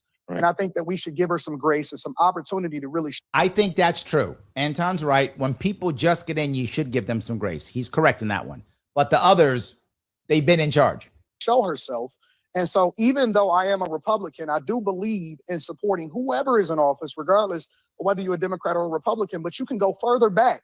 Forget Mary Sheffield. Let's talk about Kwame Kilpatrick. Let's talk about Mayor Coleman Young. Let's talk about all of the black people that came before them that ran the city into the ground that ultimately culminated in the city filing for bankruptcy in 2008. That's not a mistake. It's not a mistake that Detroit had fell behind and filed for bankruptcy. And here's the piece he brings up again, and he's totally right. Anton does bring up, he's like, look, here are all these black people who are in jail, like you say, Theron, and they sucked and made things and worse. And he has nothing to say. Now, he's right. Once Mike Duggan got into office afterwards, we had 11 consecutive years of surpluses that Mary Sheffield now can benefit from because she can stand on the shoulders of people that actually worked and did the work. And I'm not going to say that she didn't do the work because she was a part of the city council, but she can now benefit from people voting and saying, listen, I'm not going to vote based off of identity. I'm going to vote based off of the person that's the best for the job. And Mike Duggan, especially as a CEO of a hospital system and understanding it from a business perspective, gave the city an opportunity to really show itself and grow. And now that's what you see as far as Detroit benefiting, especially from working with business leaders like Dan Gilbert, the Illiges. Anton's not wrong at all in what he's saying. He's actually right. Robert says America's no longer living on income alone unless you happen to have uniquely high income, living on inheritance. That's not true. There's an exception. That's true for those who are right now probably boomers. As a group, that's true for boomers. Everything, and again, there are some exceptions there, but as a group, boomers, that's true. Under boomers, not true. Most of us are living on debt. Whether black, again, everything you're saying that hit the black community 20, 30 years ago is in the entire nation now. The whole nation's feeling it. White people are feeling it now. I wish they would have felt it when we felt it. I agree with you, but it's happening now. I think that's an issue. And so on and so forth. They are the beneficiaries, but again, we want to ignore the people that did horrible for the city in order to catapult people that are now in office. But we can't forget the history in order to move He's the not wrong. goalposts. We can't do that. I'm gonna go this route. Both of y'all are coming from different perspectives, different sides of the aisle to some degree. But we're sitting here having a conversation, and I get the impression that if y'all were in a room together having to handle some business, y'all could reach some kind of accord, some kind of Now, this is a brilliant point Stephen brings up. Y'all could do this. No, they couldn't. But Stephen is trying to be the peacemaker. This is so good for him. It's utter horseshit because there's no way Theron and Anton get along at all. They're saying it to be nice and polite and want to be on Stephen's show. No way. They disagree on almost everything. However, look how good Stephen looks. See, we could wait to work together. Blah, blah. So well done, Stephen. I mean, I warned you guys that he was not playing games. I warned you guys that Stephen A. Smith's a serious contender in the future, but he's got time. He's got time. You are going to see him be a player in the future. Guaranteed. Guaranteed. Chicana for Liberty. Larry, I just have to say thank you for your daily work to do these videos, help us understand what's going on, to be a voice of reason, of truth, of the goodness that is out there in the world of, oh, thank you, my dear. I appreciate that. I really do. Thank you so much. So, Lunatic, thank you for the $5.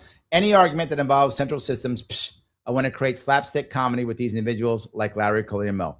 I agree, and that's the point that I'm bringing up, Lunatic. Anton's kind of bringing it up, but not in a way that makes any obvious sense, right? He's bringing them away. What he probably means is we need better black families and communities. That's true. 100% that's accurate. But Anton is so busy insulting people that he doesn't say what you just said. Centralized systems are not going to work. Not for the black community, not for anybody. But if we were able to have better black communities. Now, some of you are not religious, but in the past, the black church had been very important and valuable as a centralized place for the black community. That's gone away. The black church is full of black women. That's what it's filled with now, right? So if whatever it would take, whether that's the black church, and in certain cases it's become the black masjid.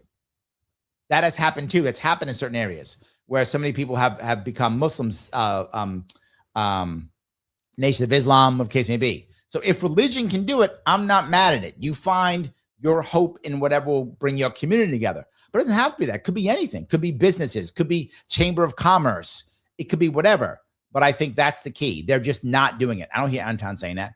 Anton's actually, I think he would like it to be more community, but he's talking more individual. And community is the answer, to be very forward. So Phil over on Rumble, thank you for $1. Thomas Sowell seems to talk about the importance of economic power and culture when he compared persecuted minorities like Jews, Germans in Russia, Chinese in Malaysia, culture and economics over politics. Yes, that's the point. If your family and your community connect you together, you can get around it because you can do something else. You can block vote. And you find that here in New York. In New York City, very often Chinese block vote. Also Hasidic Jews, very often block vote. What does that mean? They say, you want our vote, you must be X, Y, and Z. Black people never block vote. Never block vote. Totally correct. If black people would block vote, something could happen. This city's like 1/6 black, I think. Is that right? I think that's a lot of black people. More than the Hasidic Jews, more than Chinese, right? But Chinese very often, particularly in Queens, very often block vote, and Hasidic Jews very often block vote. This is a smart thing to do. You will give us what we want. You get all of our votes. You don't, you get none of our votes. And they go, okay, what do you want? Black people never do that. We should do that. You are 100% correct, Phil. We should be block voting the same way. Give us what we want. You ain't getting our vote. But we go, Democrats vote. And one of those reasons is what I brought up with you, Robert, is because so many black people think that government job matters. And without question, more Democrats will give black women government jobs than Republicans will. That's true. That's an accurate statement. Whether you like it or not, that's true. So yeah, absolutely. Resolution. That's entirely different. That's entirely different than the perspective that is disseminating out there to the masses. When we look at both sides of the aisle, one of the things that I've been on a war path about is that I think the politicians have messed up our country because the polarization, I think, has been largely instigated by them. We live in a binary system. You got to pick one side or another. You can't find an accord anywhere. And I think that it's made us as a society more polarizing and more volatile towards one another than it has been in recent memory. I've run across people. Now, I'm just joking real fast. He's talking trash. He's people popping up things like too legit to quit. Yeah, yes. You're correct. And just imagine for a second, Mike, everyone here listening, it's just Mike, everyone here. Imagine what would happen in America. What would have happened in America? Robert, I hope you're still watching too. If in my magical world, there's no war on poverty, there's no war on drugs. Doesn't exist. We don't do that. We don't do the Great Society. We only do the Voting Rights Act so that we can make sure black people can vote. That's it. And we just let culture move forward. What were we seeing in the 70s and the 80s? The Jeffersons. We love the Jeffersons. Good times. White people watched Good Times. And Colin Powell said in the 90s, he goes, I would rather have Amos and Andy than cops, even though he thought Amos and Andy was kind of racist. He didn't care. He said, because at least that means American people see a black family. There were so many black families being shown on mainstream TV. And again, there's no internet back then. TV is a thing. Family Matters, Fresh Prince of Bel-Air, Cosby before he became, don't go with the drinks, before he became that guy, right? This is what we were seeing as Americans. Take away cops, take away gangster rap. So now the rappers we're seeing is, right, look, D, Too Legit to Quit. D's white. She remembers that song, right? That's a thing. People enjoyed that. Ryan, Can't Touch This. Ryan's white. People liked this. People enjoyed it. If we saw that, think about how the black community would be seen right now in America. Think about how it'd be seen. Think about what it would be. Think about the culture that would have happened. You can't just divorce your husband and the government becomes your husband. You can't do it anymore. Now you have to have your community. No gangster rap. There's no 100,000 cops going into black communities in the 90s. That's not happening. Clinton isn't making that happen. Biden isn't going, super predator, whatever crap he said. That doesn't exist. We would be so much better. We were on our way. America was healing. That was happening. If you're not old enough, you don't know it. But when I show my daughter some of the old TV shows, they are blown away because they're told in school, to Mike's earlier point, everyone's bad and every white people hate black people and black people. They were told that. They were told that. But then they see like a 1980s TV show and go, wait a minute, it's like a black family. Yes, we watched that on TV. Imagine. Bronner, Pam Grier, yummy. Indeed, yummy. For those who don't know, some of you know. If you know, you know. So yes, absolutely. So yeah, people that are obviously considerably older that tell me this is worse than the civil rights era. This is what they've said to me in terms of how times are right now. I don't know how accurate it is. I'm talking about people in their 70s and 80s in terms of the volatility that exists amongst American citizens. My question to y'all is, if y'all had to, do y'all believe y'all could work together to find resolution? And if so, why? I'm going to pass that because it's garbage. Because they're all lying. America is thriving. The Democrats wouldn't hesitate to take credit. They'd feel they deserved it, no doubt about that. But if Black America is struggling, which we obviously are, should Democrats bear responsibility for that? Which one is it, Aaron? think Democrats have got to continue to make sure that we take credit where credit is due. If you just look at when Democrats are in office, where the black unemployment rates are, it's always higher than when we see Republican presidents. And right now, Biden had a higher black employment rate than Trump. Okay, then let's get into what Democrats need to do better. We need to make sure that we reward these folks, these black voters, when they vote for us by putting them in positions of power where they're competent and they're ready for it. Also, we got to make sure. See, what he's saying is government jobs. He's all about we have to give government jobs. We talk about some of the challenges, but we got to offer solutions. And that's why I'm so proud to be in Georgia and Atlanta, because a lot of our black leaders, Stephen A., they're not just talking about the inequities, the inequalities. They're actually putting forth solutions. And it takes sometimes working across the aisle. It does take some bipartisanship, because we are a black Democratic-led city in a root. This is useless stuff. Doesn't mean anything, right? But they just haven't. They just haven't delivered. And the GOP, the Republicans, have ever thought about doing? Again, it's your question initially, Stephen A., which obviously that was a moving a goalpost, another opportunity. He did.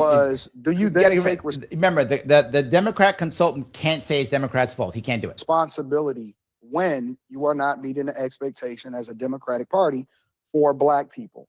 And the answer was no, because he basically said we just got to give credit where credit is due. And you're good. You're really, really good there. And I like the way that you answer these questions. I just answered the question, bro.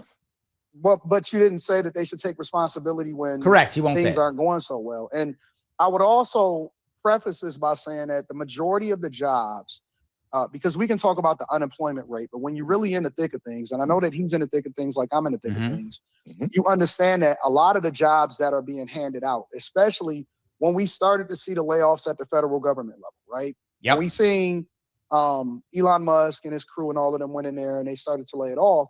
Yep. We didn't see these same women getting these same jobs and being able to compete in the private sector as they are in the public sector. And what happened? And this is my point, Robert, that I'm bringing up. I know you don't like to hear it, but when you make a huge chunk of black women rely upon government jobs, and then what do they tell their kids?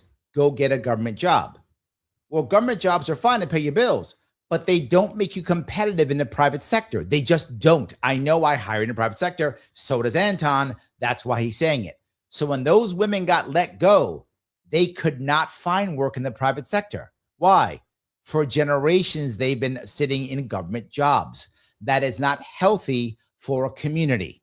Again, I get why you get a government job. You got to pay your bills. Not mad at you for it. All I'm saying is for a community, this is not sustainable. It doesn't work well. Is they go into these jobs expecting to get their student loans forgiven. Yes. And they work there for 10 years in the public sector with that expectation. And at the same time, they don't meet the expectation to be able to compete in the private sector. And that's why you correct. I hate saying that. I don't want that to be true, but I'm telling you, particularly in small businesses, there are a lot of small businesses now, and I know this is against the law, so I cannot say who or what or when, because then someone gets in trouble. But there are a lot of small businesses who literally, and this is going to sound hard, but it's true, will not hire black women.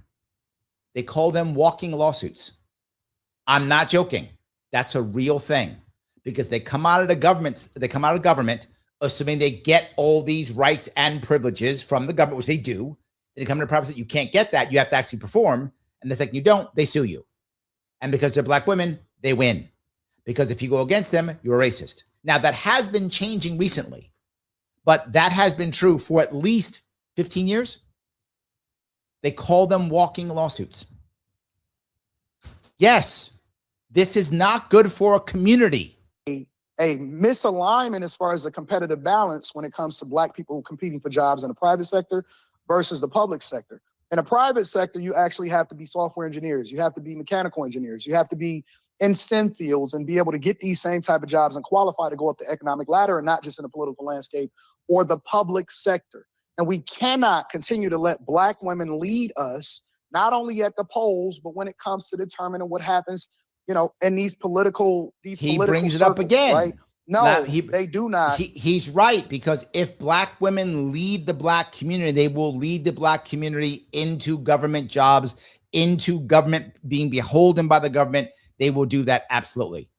Lunatic says gangster rap was the CIA. People do think that. I've heard that more than once.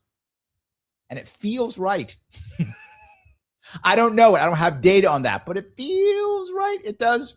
Lunatic goes on to say, individuals pick their programming. We are there. And he goes on after that to say, they just need to understand, congregate with your voice. It's just hard, Lunatic. We need more people talking about it to make people feel comfortable doing it. It is challenging to do so, right? It's challenging to do so. Phil, salt and pepper. Yes, salt and pepper's here, baby. Absolutely. Guess who with Bernie Mac was I remember Bernie Mac's show was good too. That was a good show. Take responsibility for what happens to the community. We are worse off than we've ever been in history. And more importantly, the Republican Party is not Than there we've to ever give been? you Yeah, see there he goes back to exaggeration. But honestly, I remember once Ice Cube was doing an interview. It actually might have been from the movie I'm a Reporter Like You, But I Tell the Truth. Yes. If you remember, Ice-T spoke about it more than anything. Ice-T talked about it. He said his words, I don't know if I can use it. You know that farming instrument known as a hoe? He said, I was that, but I was a good one. Then I recognized I shouldn't be that. I should be the guy who's in charge. Rhymes with shrimp. So he said he should be that guy. So, and who were those guys? They were white. So yes, it might have been a CIA op. It's possible. It might have possible. Robert says, segregation was already happening in the North. Black Americans have been complaining about the black banking credit system and employment for years. You're right. Segregation was happening. Yes, it's true. It was. No, we've worse off than we've ever been? Than we've ever been. In my opinion, I believe that when you compare ourselves to other groups, when it comes to the wealth gap, we are worse off than we've ever been in my lifetime. Okay, now he said than we've ever been. Then he said in my lifetime. That's accurate. But the wealth gap is the worst in his lifetime for everyone. Now, the black wealth gap is worse compared to other groups, but overall the wealth gap's garbage. Susan in the house, how are you, my dear? Fun fact, Quincy Jones created the Fresh Prince of Bel-Air to specifically launch Will Smith's acting career. He was like, you should act. And I don't know what that is. The French Prince of Bel-Air was born, and so was Will Smith. Yes, but it's true. And by the way, that's why he kept his name. That story's true, and that's why his name was Will Smith. That's why it was his story. Every other actor had an alias. He was the only actor whose name was his name. And when they asked him why, they said, because they'll remember you by your name, not by your acting name, by your actual name in this show. That's why I forgot the guy who plays Carlton. Everyone's forgotten his name. They call him Carlton. But they call Will Smith. You're correct. He did it, and he purposely made Will Smith's name be Will Smith. That's why he did his story, so it could be him. That was the entire piece. You're correct. It's funny that you know that, but yes, that's true. 44 years on this earth. And the interesting thing about the Democrat and the Republican Party, and this is why we have to have a mindset shift, is the Republican Party is not there to give you something. It's there to remove the barriers for you to do for yourself. In theory, but not true. And the Democrats do that too. We're not out here just giving away stuff as well. I mean, utter lie. Theron just made it up. But real quick, I want to ask you this question, Antonio. So he dodged. We're not tuning up, but let me change subject. A total dodge. Theron, of course you want to stop lying. What's the Republican answer when your Republican Party, you mentioned Elon Musk, Doge is what it's called. Department of Government Efficiency. Yeah, you guys fire all these people in public sector. Isn't it true that the Republican response from President Trump and others was go into the corporate world? Now, Stephen A., think about that. If you had spent decades in working hard to pursue public service. Now, he tells on himself. He said, they said, go in the private sector. He goes, yeah, that's not fair. Why not? Because Anton is correct. They can't compete. He tells on himself here. But again, his idea is government has to give you jobs. That's what he keeps saying. Particularly in public health certifications, and you get fired for no fault of your own just because this president did not like the CDC, not because you were doing a bad job, not because you couldn't actually do the job. And then the Republican... No, but what if the job is worthless? This is the part he doesn't get. What if the job is worthless? Were you doing a job? Yes, but the job's not valuable. So I don't want it anymore. Yeah, but you shouldn't be fired. Why? The job's not worth. Well, again, in government, it doesn't matter. There's always money. Just print more money. In the private sector, if the job is not valuable, it has to go away. You can't just give money to it. In government, you can. Print more. Just print more. That's why they suffer. Phil asked, why is black people so against Africa? They're not against Africa. They're often against African immigrants who come to America and then act like they're better than native-born black people. It's a common problem. So yes, you define the divide commonly. Chris says, old white woman here. There's no fixing it. I bought no one stacked in a ship to come to the USA as a slave. I bought that. Okay. I am joining many whites ready to stack all blacks and ship them out. A lot of people do think that. They're mad about it.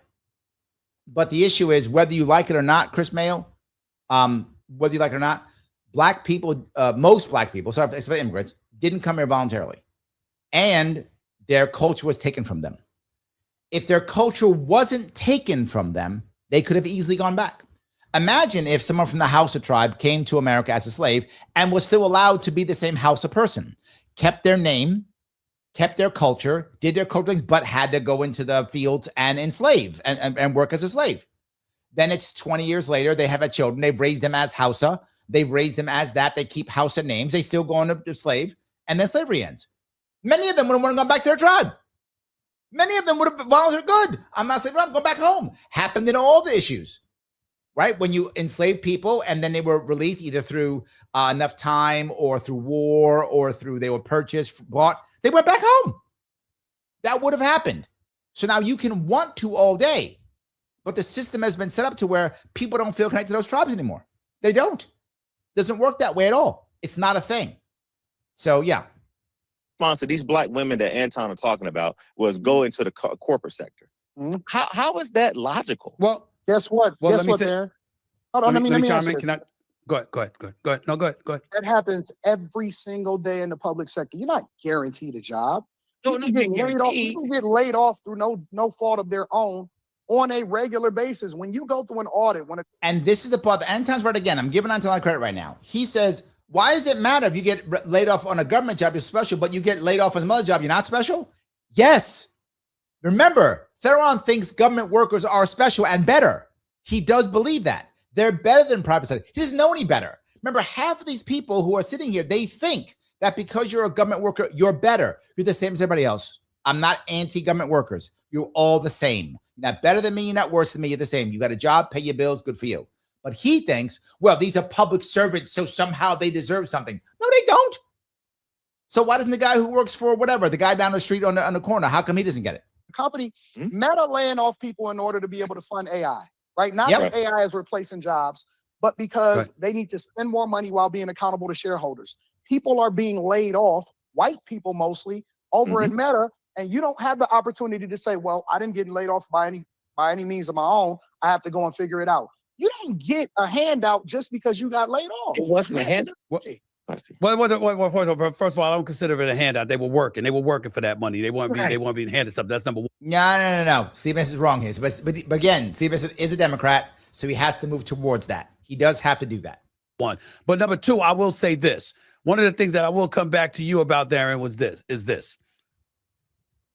The process of evolution never escapes any generation. I mean, it's not what it was 10 years ago, 15 years ago, 20, 30, 40, 50 years ago.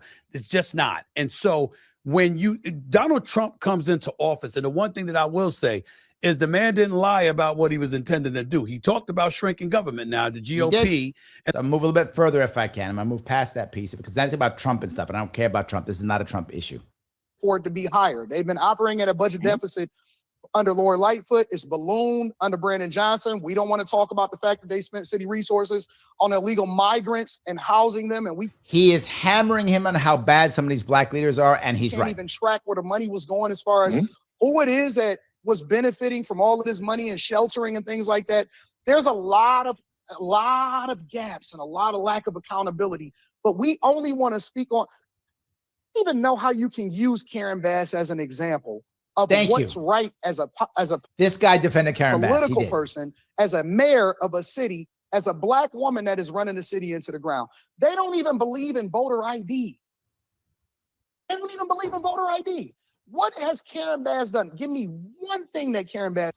This guy, look, he's a good Democratic consultant. I'll give him that. He is defending Karen Bass. I don't know how you do that, but he's trying his damnedest He gonna get paid for this one. has done that's been good since she's been the mayor of Los Angeles? I think that if you're going to look at this when it's all said and done, the people of the city of Los Angeles definitely have some concerns about her leadership, right? That's what any mayor. I can make a case with mayors that people like Any and mayor, people don't, total right? distraction. But when you look at her ability to understand with the circumstances, actually being a partner with the state, calling out the federal government, she's got to continue to deal with public safety. I agree with you on that, Stephen and Anton. But when you look at her ability to basically get the funding that is needed and get things done, I think ultimately she's got a tough race ahead of her. But I think she's doing. He can't say, no, you're right. She's a shitty mayor.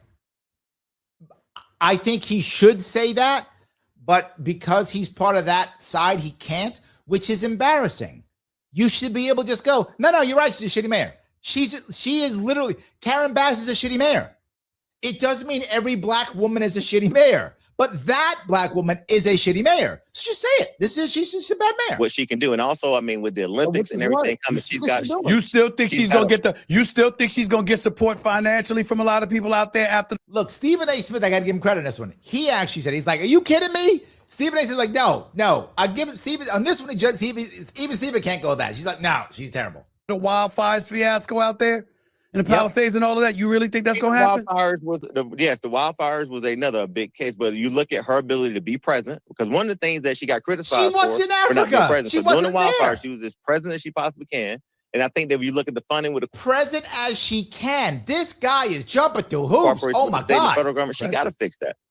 Yeah, she got to. Look at Stephen's face. He's like, "Are you high?"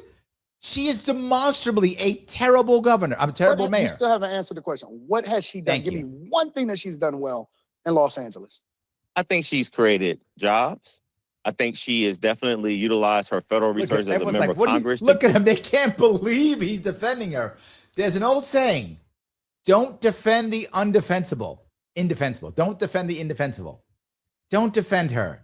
She's a terrible mayor. Just say it and move on. Lightfoot, a terrible mayor. Just say it and move on.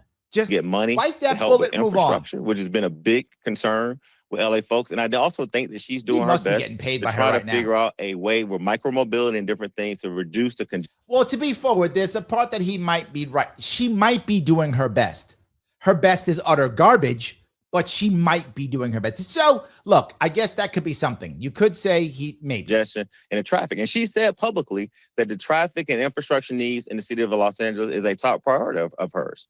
But she's also homelessness, drugs. I'm getting there. Hold on.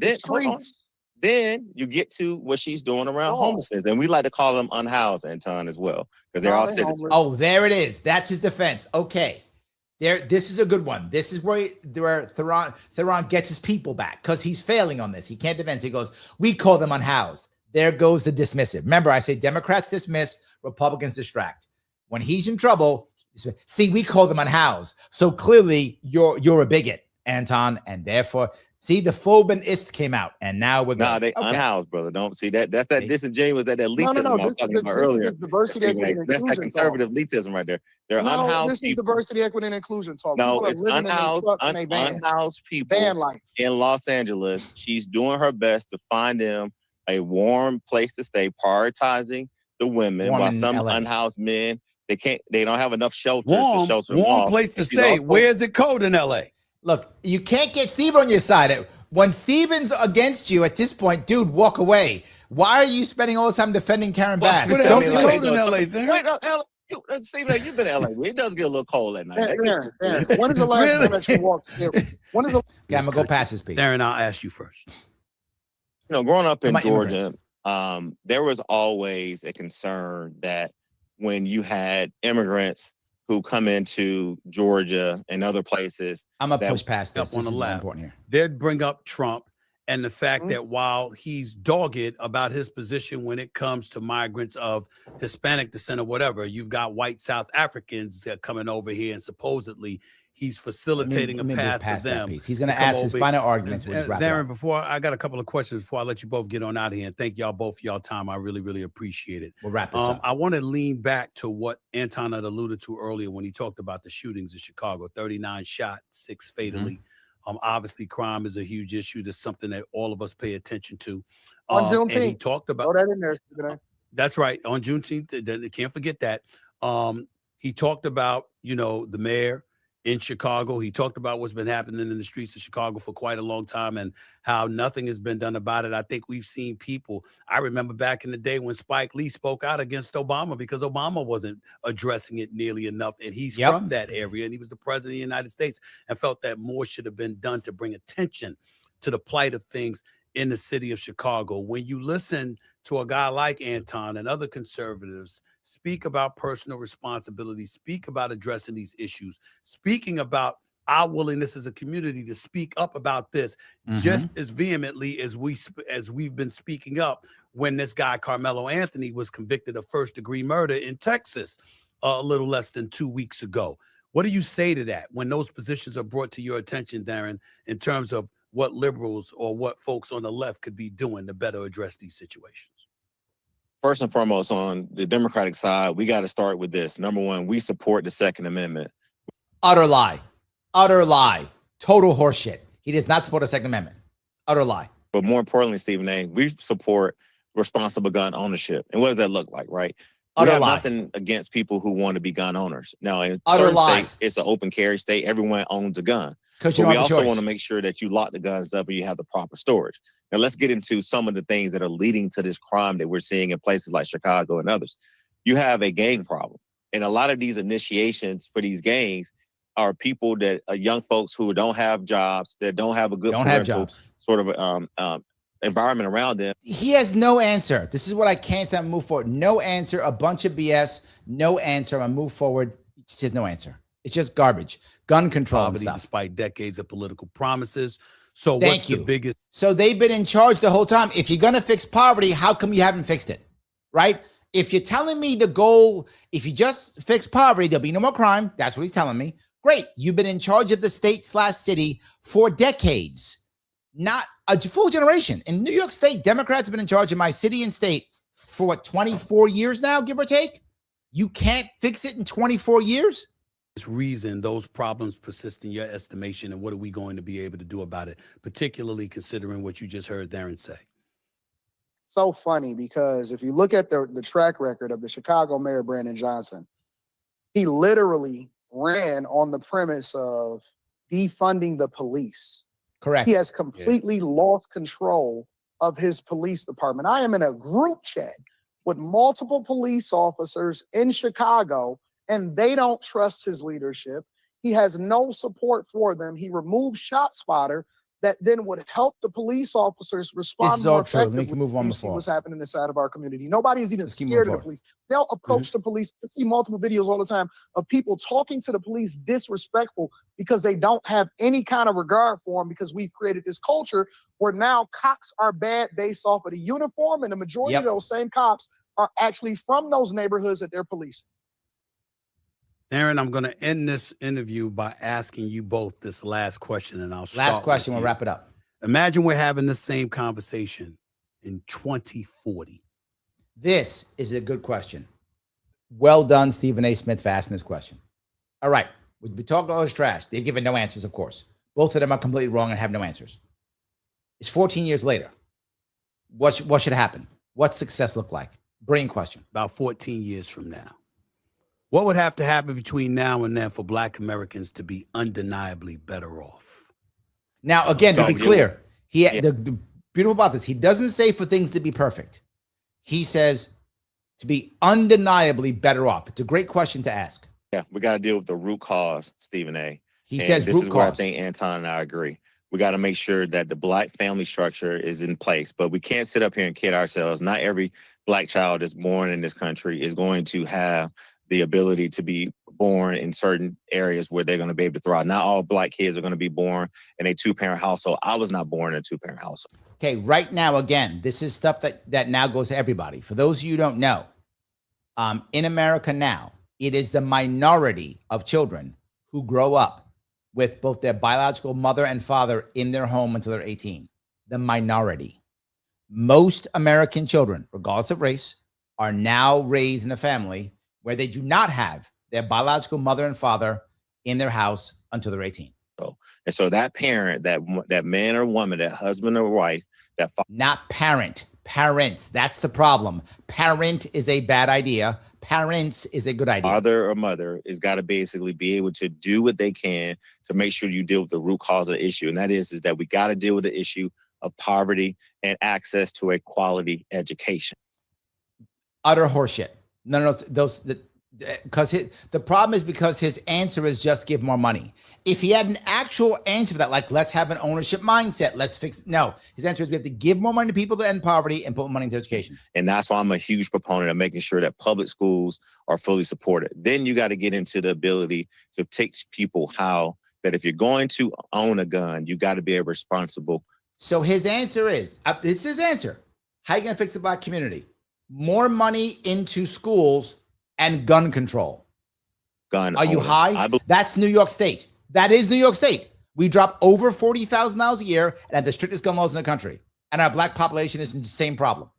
I believe in the Second Amendment. I believe that people should have guns to protect themselves. There's a lot of folks who get guns to hunt. Then the third thing that we got to do, we got to deal with this issue around hate and mental illness. And I truly believe that if we're having this conversation 20 plus years from now, Stephen, not related. The issue around mental illness and anxiety, depression, these are all things that we got to deal with, but we got to limit the ability for people to get access legally and illegally to guns that are with the true that's intent. The issue. So yes, Mike Pittsburgh, shocking. Dem says give government run by national power. Yes, that was his answer. That's his answer. You know, what are we doing in the next 14 years? Give Democrats more power? Go out here and actually kill people. We got to reduce that. Product goes yes, and disarm them as well. I think that we need to completely divest ourselves against the Democratic Party, and we need to get back to our original conservative values and roots, which the foundation of that is family, God, and then some sort of morality behind holding ourselves accountable. We need to. He's not wrong, but how? But how? His answer is scold people until they just do as I say. To get to snitching and telling, because let's be clear, we all know who the shooters are. We all know who the drug dealers are. We all know who the jack boys are. Yes, and they will kill you and shoot you if you snitch. Committing the majority of the crimes inside of our neighborhoods. We have a cultural problem. And not only do we have a cultural problem, we have a cult following for the Democratic Party. And somehow, some way, they have done a Jedi mind trick on us that we need to vote and we need to support people based off of identity, because it's so funny. I could look at this guy, right? Now he says that, and he's right. Well, that you see what he's thinking about already. But it isn't just vote Republican. That's not the answer. The answer is doing what I talked about earlier. Other communities do. Block vote. That makes sense. You shouldn't not vote Democrat or just vote Republican. You should block vote. You allow things to happen the way it works, and then we'll vote for you. You don't? No. That block vote is the answer versus just believe that every Republican's a racist, and that terrible idea. We talk about identity politics. Now, why in the world would I bring up identity politics? How do you feel about identity politics? Well, you can find out. How? By heading over to the Advocates for Self-Government. Yes, you can. Head over to the Advocates for Self-Government. What you will see over there is you will see a link in my description. Click that link, head over to the Advocates, and when we're done, when you head over to the Advocates, go right over to single issue surveys, and then go over there and take, if you see it, the identity politics and political correctness test. Take that survey. How do you feel about it? Which one is closest to how you feel? Pick each one of them. Which one? Claims about systemic racism should be primarily be supported by the best available statistics and evidence, accepted as the voices of the oppressed and their lived experience, downplayed because such claims are getting way overblown. Click the one that's closest to you. Whichever one that is, click it, move on, and once you're done, share it. That's what I want. I want you to share it. That's what I want. Why? I want more people coming to the Advocates. Why? Because if they come to the Advocates for Self-Government, they will start reading the articles and taking the surveys and thinking about what they need to happen in their own life, in their own communities, in their government. They'll recognize we don't have to have an oppressive course of government. We can have a government. We can have a culture. We can have a society. We can have a community based upon the most important thing, respect. the Advocates for Self-Government. They are a sponsor of the show. So yes, let me grab some final ones if I could, some final questions here. Robert says, yes, the status quo is now coming for everyone, but the difference is how things are narrated. When it was mostly black families, the message was they deserved it because insert reason here. You're not wrong. You're not wrong. Adironic says, the long, steady attack and decline of the family has been successful and is the root of great many of society's problems. Yes, and you find it. They will often start with some of the weakest people or groups in the country, often black, but could be immigrants, could be Muslims, could be whatever. In Germany, it was Jews, right? You find the weakest link, you attack that weakest link, and then before you know it, it's everybody, right? It's everybody. It becomes a real problem. So yes. Bronna says, did Anton just say black should have been a Democratic Party? Maybe I do like him. No. The problem is I agree with him, but he just wants them to vote Republican. Well, no. You should vote for the people and do something for you. There might be libertarians. I'm just saying you should not just abandon the Republican Party, the Democratic Party to vote Republican. You should make a shift, right? And do the one that, that's all I'm saying. You shouldn't just do that. Guys, I'm also going to ask one more thing of you if I could. I am going to ask you, if you don't mind, to click that button known as Lima India Kilo Echo. Please do so if you would. Also, if you would share or repost this, I would appreciate it. You can follow and support the show on the link tree, The Sharpe Way. That's amazing. I hope you enjoyed this show. I did touch the race issue. I thought you might enjoy the race issue. Some of you do like when I talk about race, and I do try to make it work. Are there issues in race? Of course there are. The problem is most people go one way or the other. It's all because we're racist or it doesn't exist. Both are incorrect. There is a mixture of that. Government is a huge piece in making us a worse country for our segregation and race, a huge piece, and has created a horrible wealth gap. That's true. So can we use government to assist? Yes, we can, but you can't rely upon government because if you do, you wind up becoming beholden to it, which is what you see in many parts of the Black community. And I don't want that. I want us to be able to have better communities, and a strong Black community is a great thing. So let me ask you, I ask you all the time, do you think that 14 years from now, as he asked, 14 years from now, will the Black community in America be better off, worse off, or the same as it is now compared to other communities? So by 2040, 14 years from now, will the Black community in America be better off, worse off, or the same as it is now compared to other communities? I'll be on tomorrow with an AMA and then a guest on Thursday and a special show on Friday for July 4th, even though it's July 3rd. I will see you all very soon.